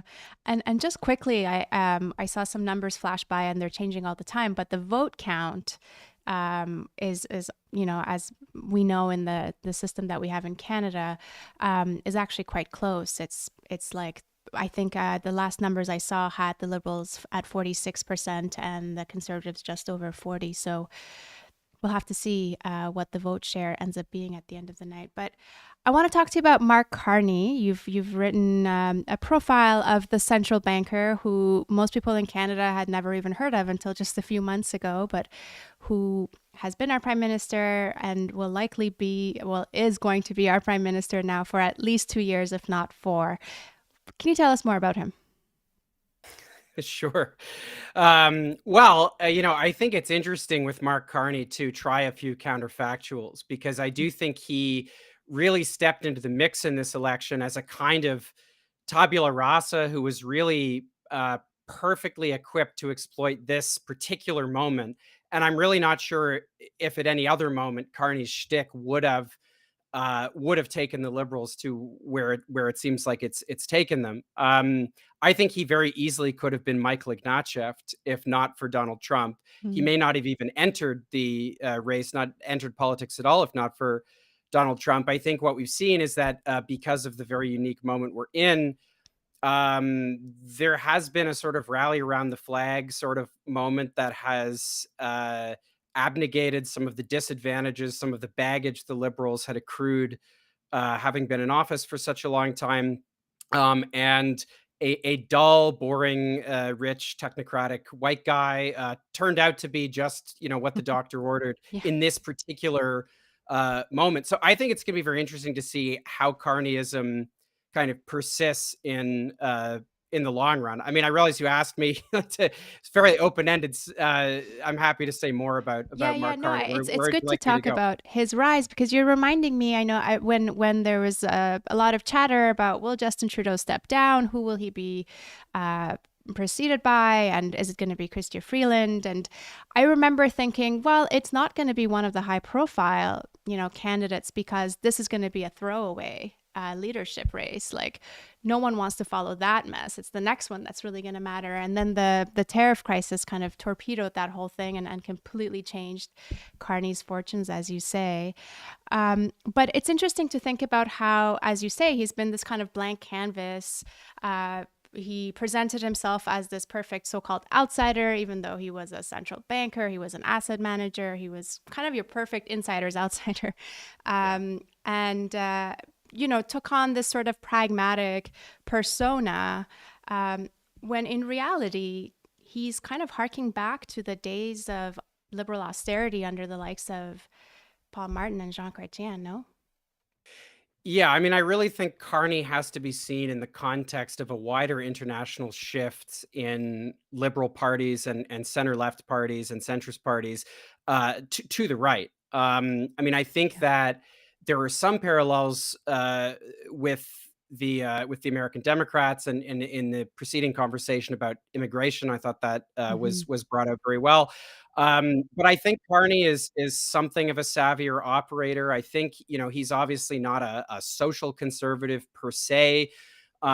He is a fiscal conservative, and he's successfully papered that over, I think, quite effectively with this language of building and abundance and spending. And I think, what they've done with what the Liberals have done with this, it's still unclear, this distinction they've introduced between operational spending and capital spending. But what it's really allowed them to do is triangulate questions of spending by sort of, when it comes to operational spending, they're able to use this language of fiscal discipline and austerity. When it comes to what they're calling capital spending, they're able to use this language of building. It really seems like in the latter category, what they're actually talking about is using public money to, as Mark Carney likes to say, catalyze private investment, which is sort of a code for, the kind of sort of emergency Keynesianism that we've seen in some other countries where, there'll be a burst of spending, but really a lot of it will be more about subsidizing private-led economic development. And that really seems like we're headed. Although if the Liberals don't get a majority, I think all bets are off, and we may be doing another one of these, sooner than we think. Yeah. Yeah. On the question of spending, I don't know if you had a chance to hear our interview with Stuart Trew, but he was making a similar point that, yes, like what distinguishes Carney from Poilievre is Carney's willingness to talk about spending, but our task in the months ahead will be to get him to spend on the right things. Yes, and I mean, I think it really should be underscored here that there are quite probably millions of people who voted Liberal tonight, not really fully understanding the extent to which the Liberal Party has moved to the right. I think Carney, he's also benefited from this being a very short campaign, from being a completely unknown figure. As you said, he's had this patina of novelty about him, even though, he's, as you said, he's an insider's outsider, right? He's a Goldman Sachs guy for 13 years and governor of, former governor of 2 national central banks. So he's not exactly an outsider, but there has been a sort of a newness to him, which I suspect will ebb pretty quickly, and it'll be interesting to see how Carney kind of how he weathers that and how he navigates that, because to date, I really think he hasn't actually had to do that much. This result we're seeing in front of us at the moment is not the result of Machiavellian genius on the part of Mark Carney. I do think he has certain political skills which have had a handicap in this particular moment, but I think the jury is still out on whether he is somebody who could potentially build a lasting coalition for the Liberals, or if he's more of a sort of Keir Starmer type figure who will get unpopular very quickly. Yeah, I wonder about that. What do you think is going to happen to all this Carney mania once the election is over? Do you think it's going to stick around, or is he in for a rude awakening? Well, I mean, I am maybe I'm being too optimistic here, but I have a hard time imagining like he's not going to be able to, dine out on talking to Mike Myers about Mr. Dress Up for the next couple of years, right? Like we've been in a moment where that sort of thing has had a cachet that it's not going to have when, you're 6 months into government, you're a year into government, the cost of living crisis has possibly gotten worse. I mean, we're very likely going to have a recession. It may be worse than that. So we'll have to see. At this point, I think I would lean towards, Carneyism is going to be a little shakier than it's perhaps appeared over the past 2 months, particularly if it doesn't have a majority in the House of Commons. Yeah.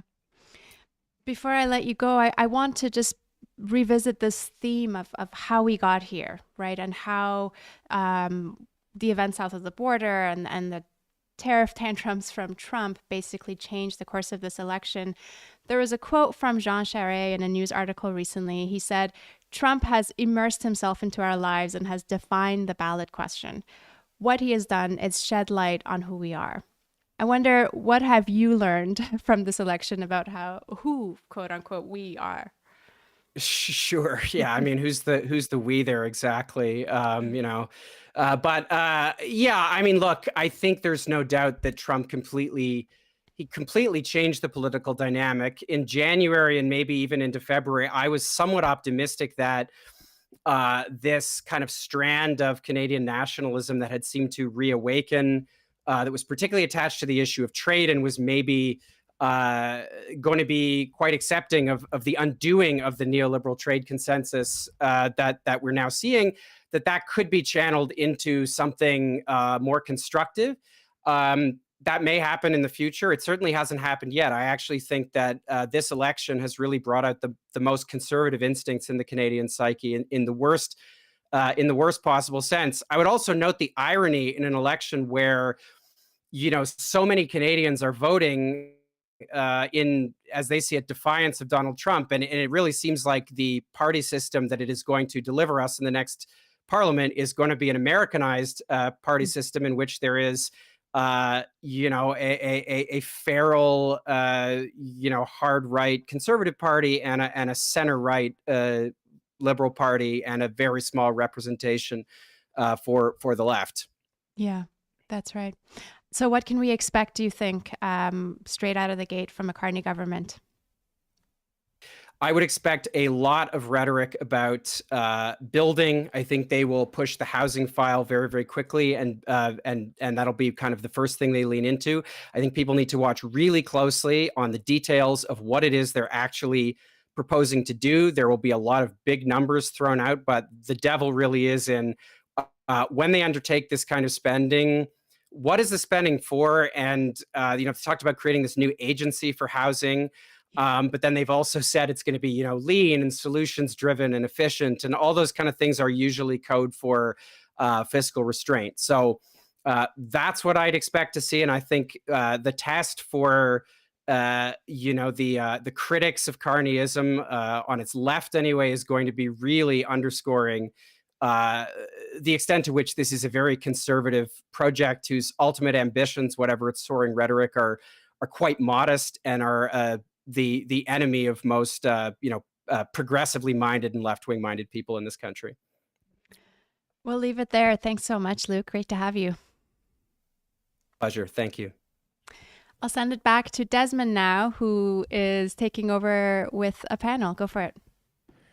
Hey, thanks very much, Donya. And just continues to be so much happening. We are looking at, I believe, the live numbers just updated to 161 Liberal seats versus 141 Conservative seats. Remember, 172, 11 from where they are now is the number that the Liberals are hoping to get to for a majority government. They haven't secured that yet. And as I bring in the panel, let me just first reintroduce Martin Lukacs, of course, the managing editor at The Breach, Al Jones, joining us from Halifax, Nova Scotia, Pam Palmater. Y'all, it's coming fast and furious, and there's something I want to pick up on right at the beginning here, which is I mentioned earlier that the gains, I should say, of the Liberal Party are coming at the expense of each of the other parties. This is very much true of the NDP, and I just want to cite a couple of races that have either been called at this point or that are looking not great for the New Democrats. Butila Carpache has lost her bid in Parkdale High Park. The former member of provincial parliament here in Ontario jumped up to federal. Didn't work out very well. She lost handily in that race to Kareem Bardisi. And then we have Joel Harden in an Ottawa riding, who again came from the provincial NDP and tried to jump up federally to challenge. It did not go well for Joel Harden either. He has been defeated in Ottawa Centre by Yasser Naqvi, who also used to be part of the Ontario provincial scene until he jumped into federal politics. So, and who Joel had beaten provincially. That's a great point, actually. In 2018. So that's disappointing to see. As it stands now, the NDP leading or elected in 11 seats. They need 12 to form a majority. Or sorry, not a majority. That sounds nice. You can tell what time it is. What are you on, Desmond? Yeah, not enough of anything, obviously. But let's just talk if we can. I don't know if we were scheduled to do this at this point in the conversation, but it's just striking to me that it was predicted the NDP were going to take a serious fall this evening, and that is happening so far. Yeah. Who wants to jump in on that? I mean, if I could just first say that I am feeling a tremendous amount of relief at the potential even likely prospect that the Liberals won't be able to pull off a majority. When the Liberals were blowing through Quebec and seemed to be picking up some really sizable gains, my nose actually started bleeding because I was like, oh no, not a Liberal majority. I had to step out and clean it off. The bleeding has subsided, coinciding with what looks like a potential Liberal minority, which to me is, I think, is just a huge relief, because I think handing the Liberals under a quite right wing Carney a 4-year term would have been really devastating. And I think a minority means that they will be massively hamstrung from pushing through the kinds of things like, $40 extra billion in military spending, who knows what kind of accommodation with Trump, and all the kind of right-wing elements of Poilievre's playbook that they had been pilfering. So minority governments allow so much more opportunities for social movements to leverage that weakness and win some gains, as we saw in the last minority government. Not gains enough for what we want, but to me, it's a big relief. Elle, let me bring you in. Your thoughts on the seeming likelihood, more and more anyway, of a Liberal minority, or you can pick up on these thoughts with the NDP. First of all, I was trying to do this joke thing where I was trying to write a joke about like from Nepo baby to something, I was trying to like find slang for bankers to see if I could do a rhyming thing. And when you look up bankers online, like on Thesaurus, it actually gives you sentences with Carney in it. So like the definition for banker right now online is literally like Mark Carney. Like, how embarrassing is that? Maybe not so embarrassing for him, but yeah. Like, I just want to point that out. I love Elle. So, okay, what was the question? Sorry. How things are looking for the NDP? Well, that or just the fact that Carney seems like he's poised to win, but maybe not have, full control of the legislature. Yeah, I mean, I don't know that there's much to add to what Martin said. I think that vote has obviously come from the NDP. And people are doing this American third party thing that doesn't really play in Canada, where they're like, oh, I guess the NDP voters really want the Conservatives to win. It's like, we actually don't have a two-party system. So clearly that has been the overriding idea, that you can either vote Liberal or Conservative, and people remain convinced that we have a two-party system. And that's obviously, I think, more so than the NDP's own policies or lack of. I think that is what has collapsed the NDP vote, is people have really just been convinced that, their duty is to vote Liberal. And we've seen that reflected, I think, in a lot of these ridings.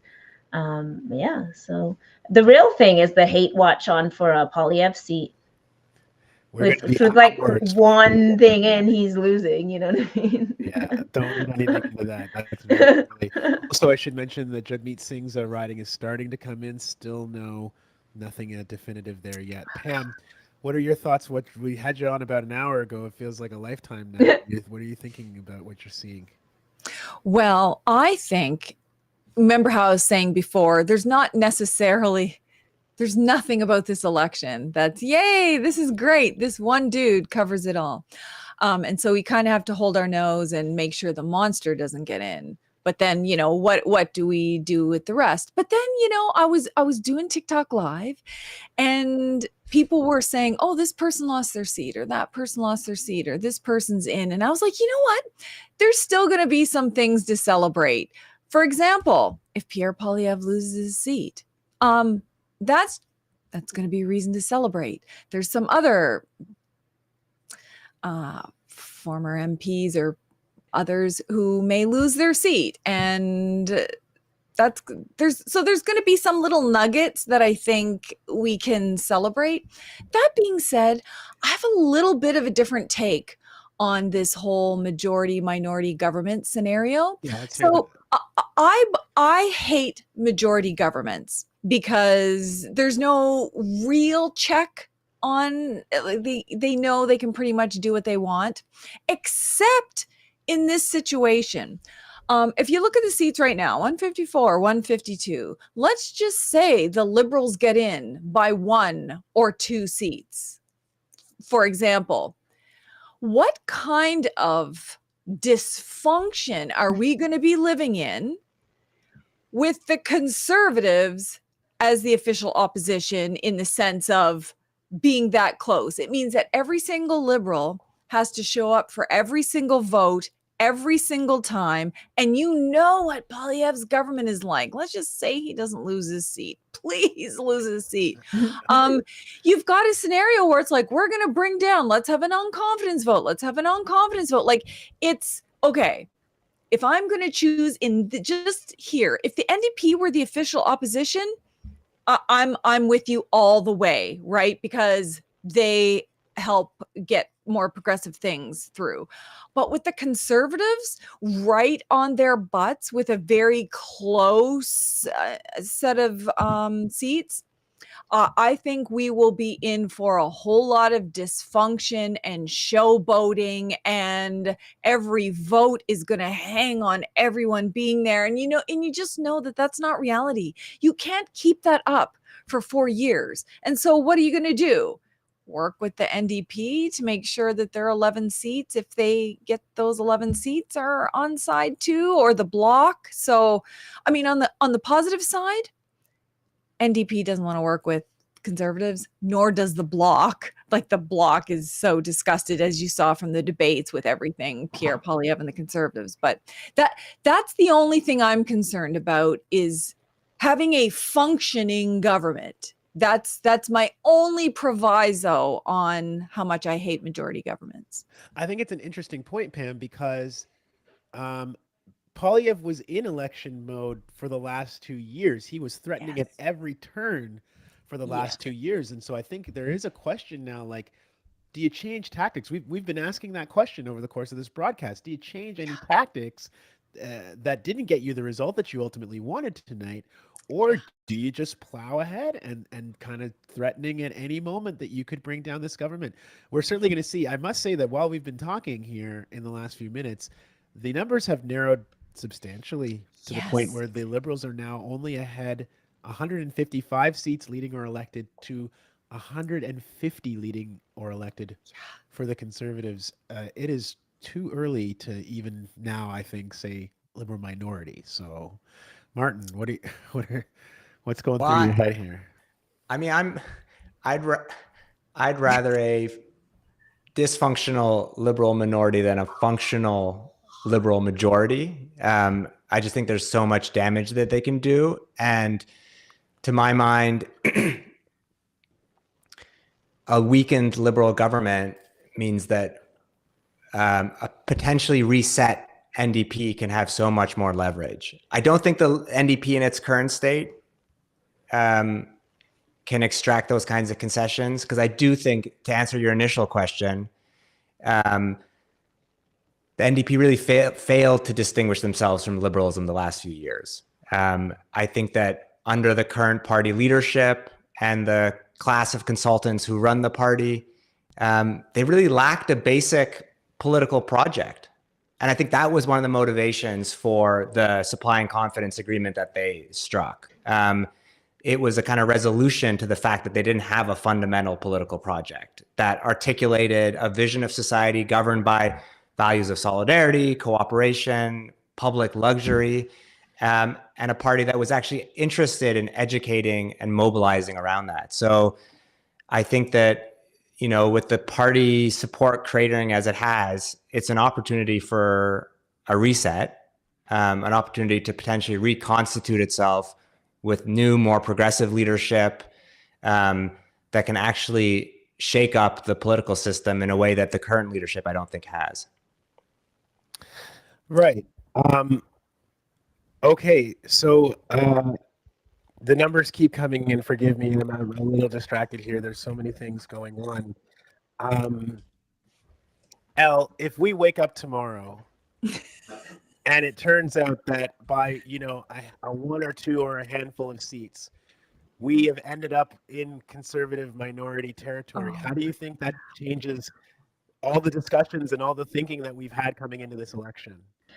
Well, I mean, I want to say that I think we've been saying that, the polling, people shouldn't be super optimistic about the polling, that the Conservatives do under poll. At least that's what we saw coming out of the States.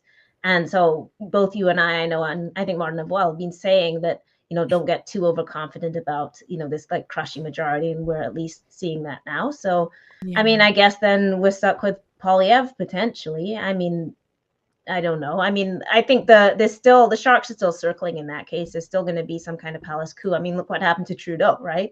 So I think Poilievre's position is certainly not as secure as it would have been.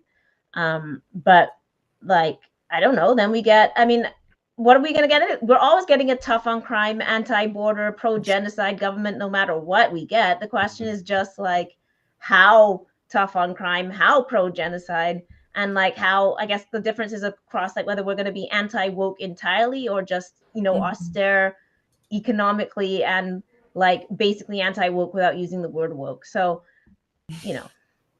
nothing we were going to get was going to be good. So it's just like, how bad is it going to be? Bad or really bad? That's kind of our options. I think that's been the consensus from this evening, certainly. Still watching Jagmeet Singh's writing, still very, very few results in, not enough for me to say anything, useful at this point. But there is a larger question, the NDP, whatever it does happen this evening, it certainly seems like they have fallen from a pretty far height here. They are at this point losing more than half of the seats that they came into this election night with. And so, I think I want to go around with each of you, and starting with Pam, just ask you, what do you think ought to be the future of the NDP leader? And if you don't want to say what should happen to him, what do you think will? If you can do either one. Well, I think with any party, you don't perform, you're out. You need to just restructure. I mean, that's just what happens at political parties. It's nothing about him personally. He's a nice guy. He's advocated for a lot of really important things, but this kind of hit means you didn't quite cut it at a time when you really could have differentiated yourself from the Liberals and the Conservatives and actually be here. We are the progressive party, not just, okay, we're not conservative and we're sort of like the Liberals, but not quite as much. Like, I think if they're going to have any success in the future as some kind of alternative, they really have to like way differentiate themselves, like be really, really, really, really progressive. Like the fact that he was talking about land acknowledgements instead of land back. I mean, but aren't we just going to get WAB I Heart the RCMP canoe running for the federal government? Hasn't that been what he's positioning himself for? So like, we're gonna get another representative identity leadership, but like literally no politics? As we know with WAB, he's been like, literally worn our heart the RCMP pin. So I don't know. That's my fear, is he's gonna end up the leader because everyone's gonna go on this big wave of like, first Indigenous prime minister. First Indigenous party leader for the NDP and stuff. And he's also been performing this massive rightward drift. So Martin. Yeah, I guess for WAB, like WAB also has done some very important things in terms of searching that landfill and making that his mission and working with the families and doing ceremonies. So there's other parts to WAB that make it to me anyway, make him a bit different than what I've seen in other, not all, but in a large number of Indigenous MPs or Indigenous ministers, where it's just boom, boom, boom, party stuff, where this was, here are these promises I'm going to do. These are the first things I'm going to do, and to actually do it. So for me, the fact that he is traditional and he made women and these women that were in the landfill a priority, I think that makes him a little bit stand out different than some of these others. But like I said, there's no good party right now. There is no good guy, federal, provincial, municipal. It's all just, okay, who's the worst? And let's hope the worst doesn't get in. But that's a bad position for us to be in. It's like, we're just, let's hope the worst doesn't get in. Poilievre's still way behind. So Still hoping the worst. I know, that's like literally the only thing right now. I wanted to bring you back in, but we have a guest waiting in the wings. So we're going to go to that. And then, Martin, we'll have some opportunities to wrap up some of these thoughts coming back on the other side of it. We have to say goodbye to the panel as it's formed now for the evening. Elle Jones, Pam Palmater, thank you so very much. I know, the gang's all here, Pam. It's great to see you guys. It's great to be able to have these conversations with you on election night, and we will be relying on your analysis in the future. So thank you both very, very much. Thank you. Thanks, Bye. And Martin, we'll see you in just a few minutes. I'm going to turn it over to Donya, who's been waiting very patiently. Yeah, thanks, Desmond. And great to see the gang back together. Great to hear from you all. So we are watching the results. As you see, the Conservatives are slowly catching up, 150 seats, with the Liberals at 156. The results from British Columbia are slowly starting to trickle in, and that's where we're going to go next to speak to our next guest. We're going to go specifically to the riding of Vancouver Centre, where our next guest worked as a campaign organizer. There he is, Miles Krauter. Sorry, I'm saying it wrong. Do we have audio for Miles?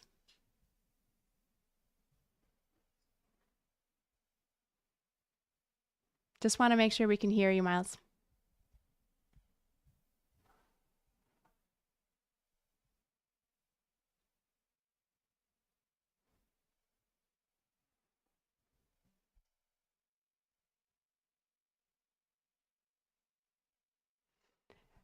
I know we don't have audio because I can't hear the loud bar behind you, which is where you're at. So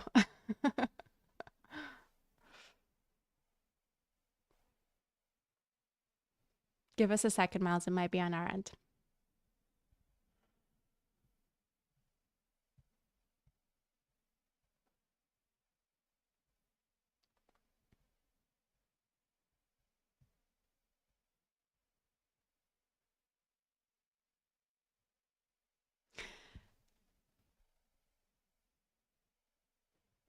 All right. While we wait to figure that out, I'll just give you some more numbers here. They're slowly getting updated. As you see, the Conservatives are hovering around 150.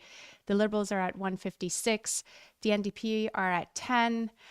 The Bloc are at 25, and the Greens are hovering around 2. But we've only got 52% of polls reporting at the moment, and so it's going to take us a bit longer to get a fuller picture. I've been looking at previous elections, and usually by around this time, we are able to, there's usually a call by now for whether or not it's a minority or a majority government. It's a much tighter race this year, so still up for grabs, that majority government. Ahmed, I think we're going to bring in Miles. Okay, great. We're going to bring Miles back. Let's see if we've got him. I'll tell you a little bit more about him while we wait for him. He's a union activist and community organizer who worked on the campaign for Avi Lewis. There he is. Avi Lewis was the federal NDP candidate. Hey, Miles. Avi was the federal NDP candidate in Vancouver Centre, and the folks from the Avi Lewis campaign are all hanging out at the bar behind Miles, which is all the noise you're hearing right now and all the chatter. Thanks for taking the time to join us, Miles. Thanks for having me. Sorry about those technical difficulties. Yeah, I'm not entirely sure if it was on you or us, but I'm glad we figured it out. Me too. Miles, I mentioned you worked on the campaign for Avi Lewis in Vancouver Centre, which honestly has just been such an inspiring campaign to watch. Can you tell us about the mood that you observed as you were on the ground knocking on doors for the campaign?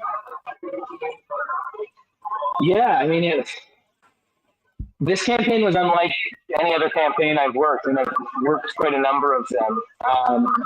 We heard Hedy Fry a couple of weeks ago say, "You don't knock doors in this campaign. It's just too hard in this riding."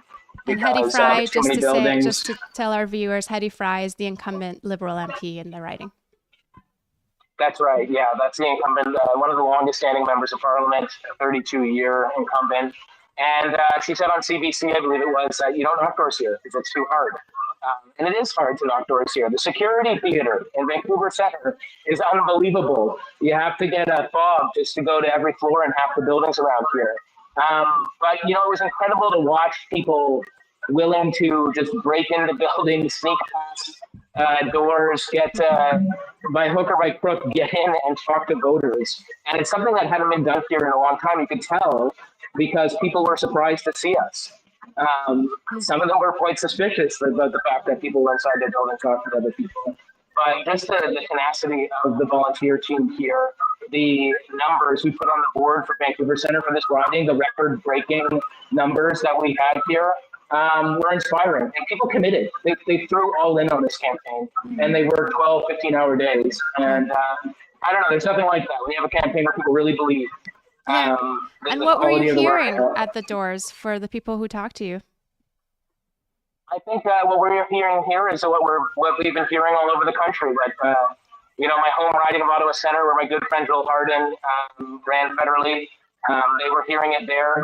Some communication with them. Yeah, people wanted to vote strategically, right? And we've heard this before, but this election, more than any I've been a part of in the past, that's what we were hearing. And it was, you know, it's hard to inoculate against that argument when it's at that level, at that scale. We tried. We tried our best to take on the flaws of lesser evil voting and the political trajectory that comes with that we've been on for 30 years, frankly. And yet, you know, we fell short.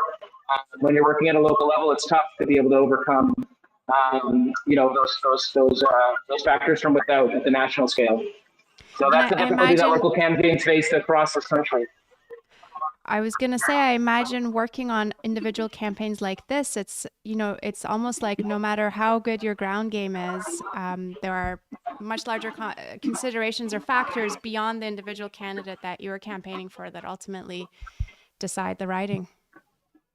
Yeah, you're absolutely right. I mean, I did Angela McEwen's 2021 field campaign in Ottawa Centre, and you know, I reflected upon, we had, I think, the #1 field campaign in terms of the NDP in the country, in terms of the levels of voter contact, and we lost. And you know, you think about it, it's like, yeah, there's 3 questions that people are answering on a ballot. One is who should be prime minister. The second one is what party should form government, and the third one is, you know, what MP should you have that deals with, you know, immigration casework or whatever else an MP does. And you know, I don't really fault people for prioritizing those higher order questions in the system we live in. It's easy to say, oh well, Mark Carney's not on the ballot and Peter Poilievre's not on the ballot, but you know, what are we saying when we say that? That we don't vote to elect a government in this country federally? That we don't vote to elect a prime minister? We obviously do, right? And so. Part of this is, you know, why some folks are so cynical after Trudeau, you know, betrayed people on the electoral reform promise that he had made. That's right. The fact that we have to vote in this way, it's extremely difficult for people who are doing the work, and it burns out activists year over year, right? People put in so much work at the local level, and they can see it not reflected because of these national dynamics. And you know, it's something we've been grappling with for some time. But what does the NDP have to account for here? Because, you know, we're looking at the results now. And again, the BC results have yet to kick in. But right now, they're hovering under 10 seats. We're waiting to see if they'll even meet the official party threshold. What do you think accounts for that diminished support for the NDP in this round?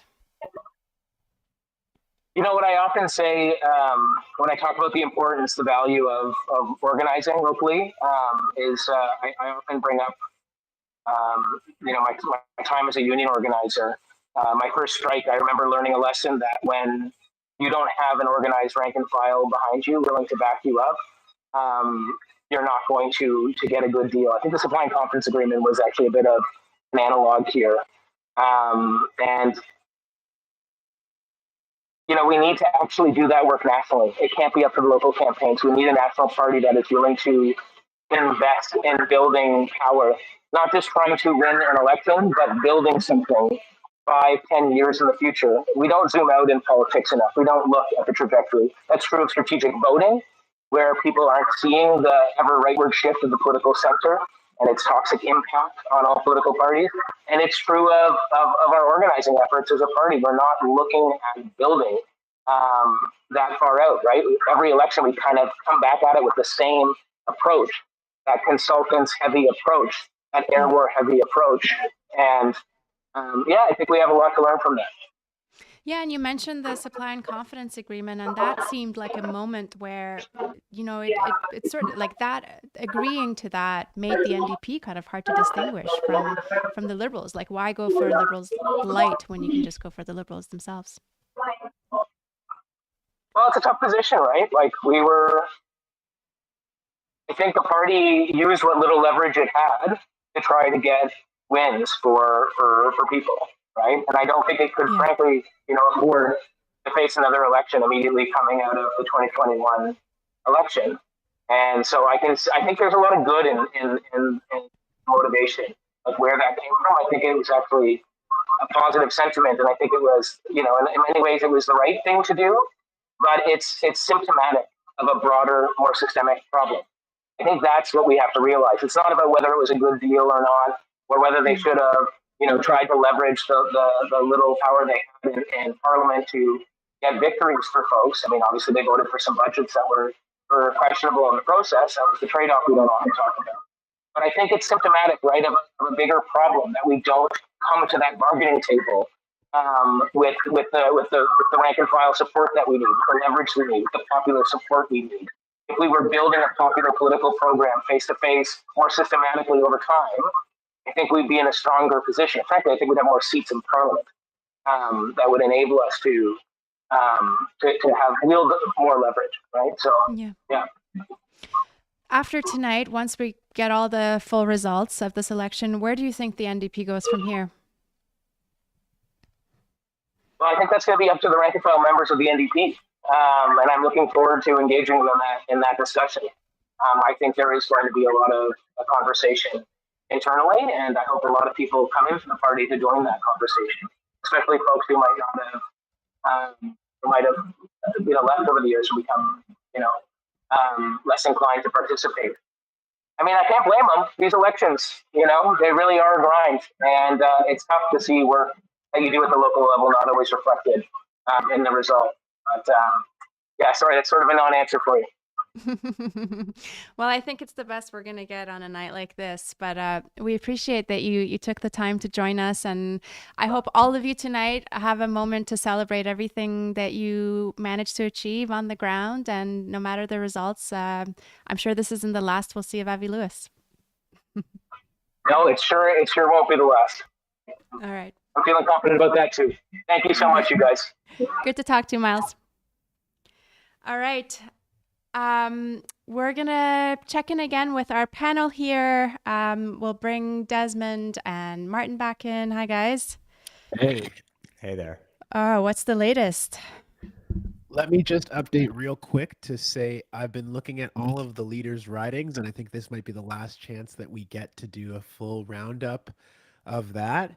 So in the elected category, we've got Mark Carney, who's been elected in Nepean. I don't think that that's much of a surprise to anybody.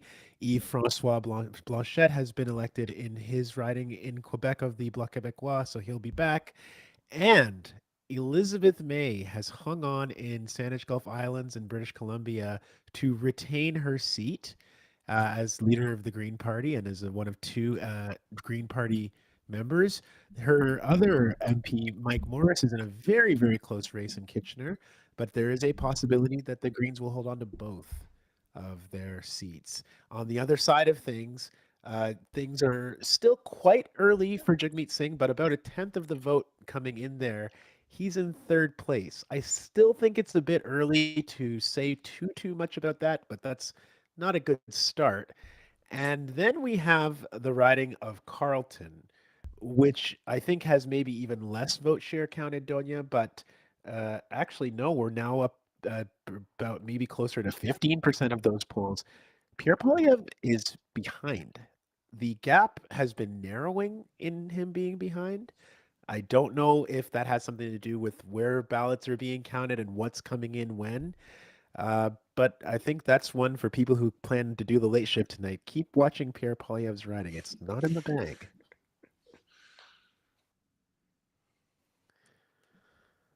Martin, tell us what you're watching. Maybe let me pick up on some things that Miles said. Yeah, I'd love to hear your thoughts on that. Well, I understand for a typical firebrand, Miles is more diplomatic than usual, and that's totally understandable. He's been working doggedly within a campaign. So, you can't be too impolite about the party's leadership. And I understand that and respect that. For those of us outside the party, I think it's incumbent upon us to not take any prisoners. And I really do think that now is a moment of reckoning for the party. Miles talked about this systemic problem of a complete abandonment of a project of grassroots mobilization and movement building that the NDP once upon a time considered a central part of its job. Today the party treats its members, its rank and file, and so many Canadians like an ATM machine. They're good for donations and then on voting day for voting. But apart from that, they have basically abandoned the engine of potential transformation, which is grassroots activists. As the party more and more has been centralized under the control of a clique of consultants who are often wary, fearful, or even hostile towards the organizing and worker social movements. And I really think they've got it backwards. We really need to see an NDP reconstitute itself as a amplification arm of social movements in the country. And I really think that's the way that it could harness the energy that exists in so many movements in this country, whether Indigenous rights or anti-racism or environment or workers' rights. I really think that the NDP, if it considered itself a kind of fulcrum of these movements, it would have far, far more success. And I think the only way to do that is not to plead or make a persuasive case. The only way it can possibly happen in a party that has grown so anti-democratic is really for a change in leadership. And I do think whether or not Jagmeet holds on to his riding, I really think it's time for him to go. And I do think that this clique of consultants who run the party, who cycle through provincial party campaigns and federal ones, who often do double duty as corporate lobbyists, and who so often have more in common with the operatives of other parties than the ordinary people outside Ottawa, and certainly the rank and file of they need to go as well. And I think the only way that can happen is if there's a left-wing candidate runs to take over the leadership of the party and to open it up to the aspirations and transformative visions and work of all these social movements, and really start to invite people into taking on a bigger role within the party, which it has, so often give them. Donya, I know you've been spending all the time this evening co-hosting and haven't had a whole bunch of time to slow down and take all of this in, but I wonder, what are you feeling in this time when we're seeing these results come in and bounce back and forward? Yeah, I mean, I'm similar to almost everyone we've spoken to, not all that surprised by the surge in Liberal support. I am anxious to see if we'll get the sort of dysfunctional minority that we're all looking for here, because that really would be the best case scenario at this point. And yes, I think my mood in relation to the results we're seeing outside the two leading parties is also very somber. For reasons again that have already been said, I'm not surprised that the NDP in its current configuration isn't capturing people's imagination and hope and giving them a sense of allegiance or possibility. And I think there's going to be a real need for a real grassroots push to shake up the NDP if there's any hope of changing the electoral context in this country. My own thoughts on this go back to something that we talked about in a previous podcast, and it was just a moment in the debates when Jagmeet Singh was asked. It was a French debate, and the moderator asked Jagmeet Singh in French. He asked everybody, "Do you think that we should increase oil production in this country? Yes or no?" And it struck me so hard that Jagmeet Singh was the only person of the four on the stage who struggled really mightily to answer this question, and actually struggled because he didn't want to answer it, it seemed. It seemed that he wanted to evade the question and to talk about how, well, let me tell you about which sources of energy I actually do support, even though that wasn't the question. And whatever electoral fortunes he might have been considering when he did that, I just thought, like, how can you call yourself progressive and struggle to answer this question, or be afraid to say that, yeah, like, the dependence on this country on fossil fuels is really harming us, and this might be a moment for us to reconsider? In whatever way that you wanted to communicate that, he just either wasn't willing or able. And I thought that that really, for me, summed up a lot of what I've personally been disappointed with in the NDP, is that sometimes I don't know if they're not articulating policy because they don't believe it or because they're scared to say it. But it ultimately doesn't matter in the end, whichever one it is. Yeah, I really do think that the moment calls for politicians who have the courage of their, and it is often felt that, like, Liberals and Tories leaders have the courage of their convictions, even though those convictions are quite shitty. But at least they do. You couldn't doubt Poilievre's, often quite theatrical and energetic convictions, as hard right as they often were. And I really feel like that's the kind of politician.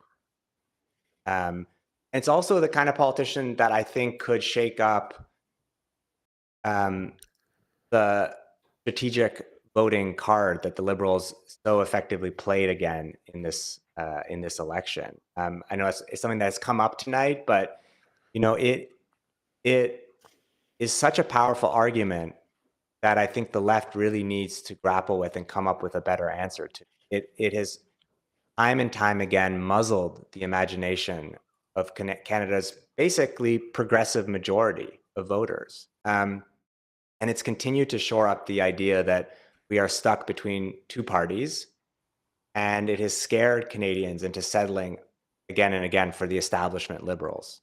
And I think what it has done is it has distracted people from just how similar often Liberal and conservative economic policies are. The basic bottom line of corporate tax cuts and creeping privatization, tax on workers' rights, relentless resource extraction on Indigenous people's lands. It's the two parties that have implemented this over the last 40 years. And it has left us with the kind of wildly unequal social order that we live with today. And I do think that the NDP has struggled to bust up that option, in part because they haven't distinguished themselves forcefully, both in policy, but also in terms of how they relate to social movements.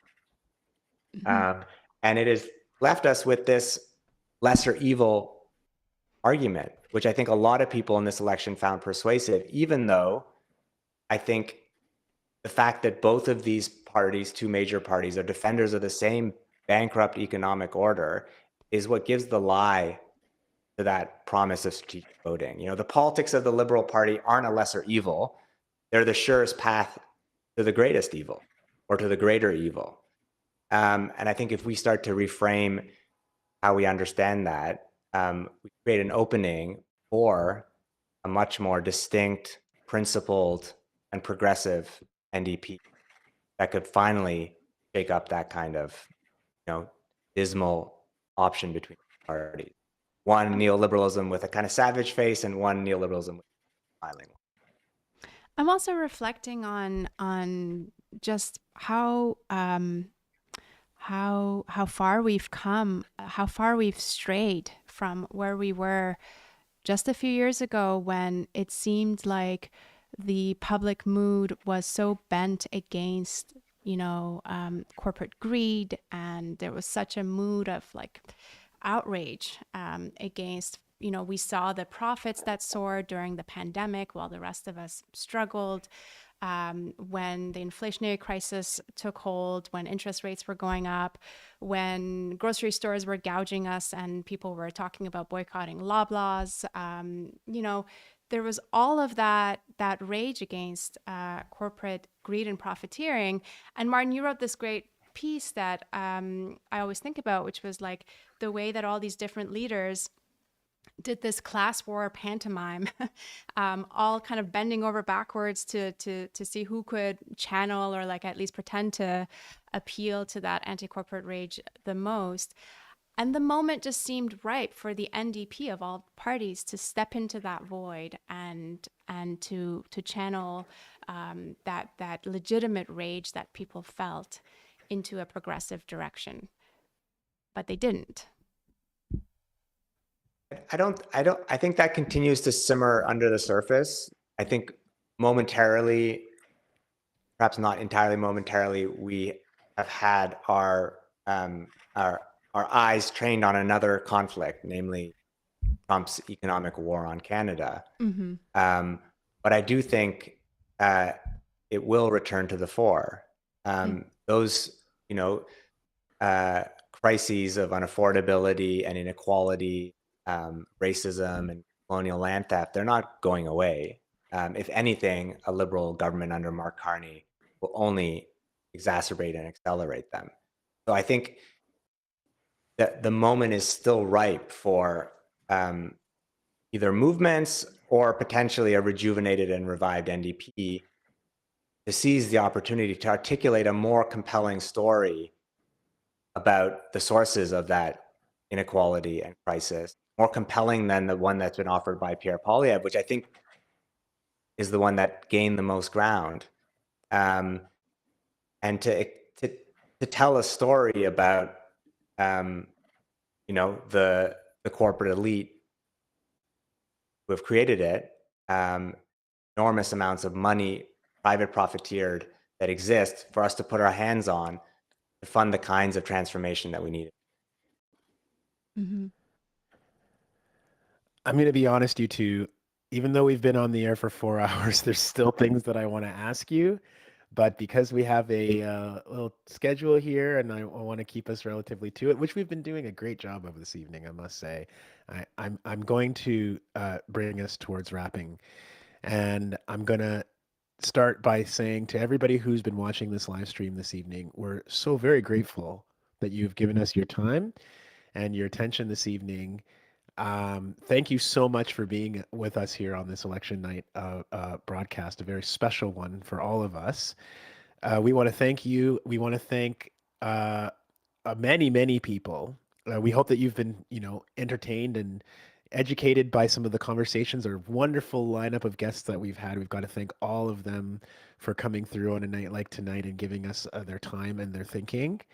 Hopefully not everything about this evening has been a downer for you. I hope that your thoughts have been provoked and that maybe even you've taken a couple of pieces of inspiration to walk away from. There's a lot of work ahead for all of us, even though we have no clue what the election result is going to be. Yeah, I'll just pitch in to say it feels like a unsatisfactory ending, given that we still don't know the nature of the government that we'll be up against. But we will have to leave it there. Just one last pitch from us to please consider supporting our work if you like what we do. We had a small but very mighty and stellar team bringing you this ambitious program for tonight. So please consider donating so we can keep doing this kind of programming. You can go to breachmedia.ca/support. And if you haven't already subscribed to our YouTube channel or our podcast, you could do it now. You can find us on your favorite podcast app, and we're right there on YouTube. Speaking of the incredible team that has kept this entire broadcast running these many hours, it's now time to thank some of the people who made tonight's marathon of a broadcast happen. So tremendous thanks goes out to Ahmed Sobhi, Arya Afshar Mohajer, Catulo Innes, Eric Wickham, Henri Rabelais, Alan Blake, Emma Chang Cradle, Andir Hernandez Ramdwar, Amanda Sino, Tyler Scher, and Drew Oja J. I want to thank Martin Lukacs, the managing editor of The Breach, for your wonderful analysis this evening. And I want to thank and congratulate my co-host, Donya Ziaee, out there in Montreal. We actually did it. We got through this, and congratulations. We did it. It went by far more quickly than I thought. Yep. And yeah, big thanks to my co-host and journalist extraordinaire, Desmond Cole. And that's it for our show. Keep following us for lots more coverage and analysis to come in the days ahead after the election. We'll sign off and say bye for now. Bye-bye.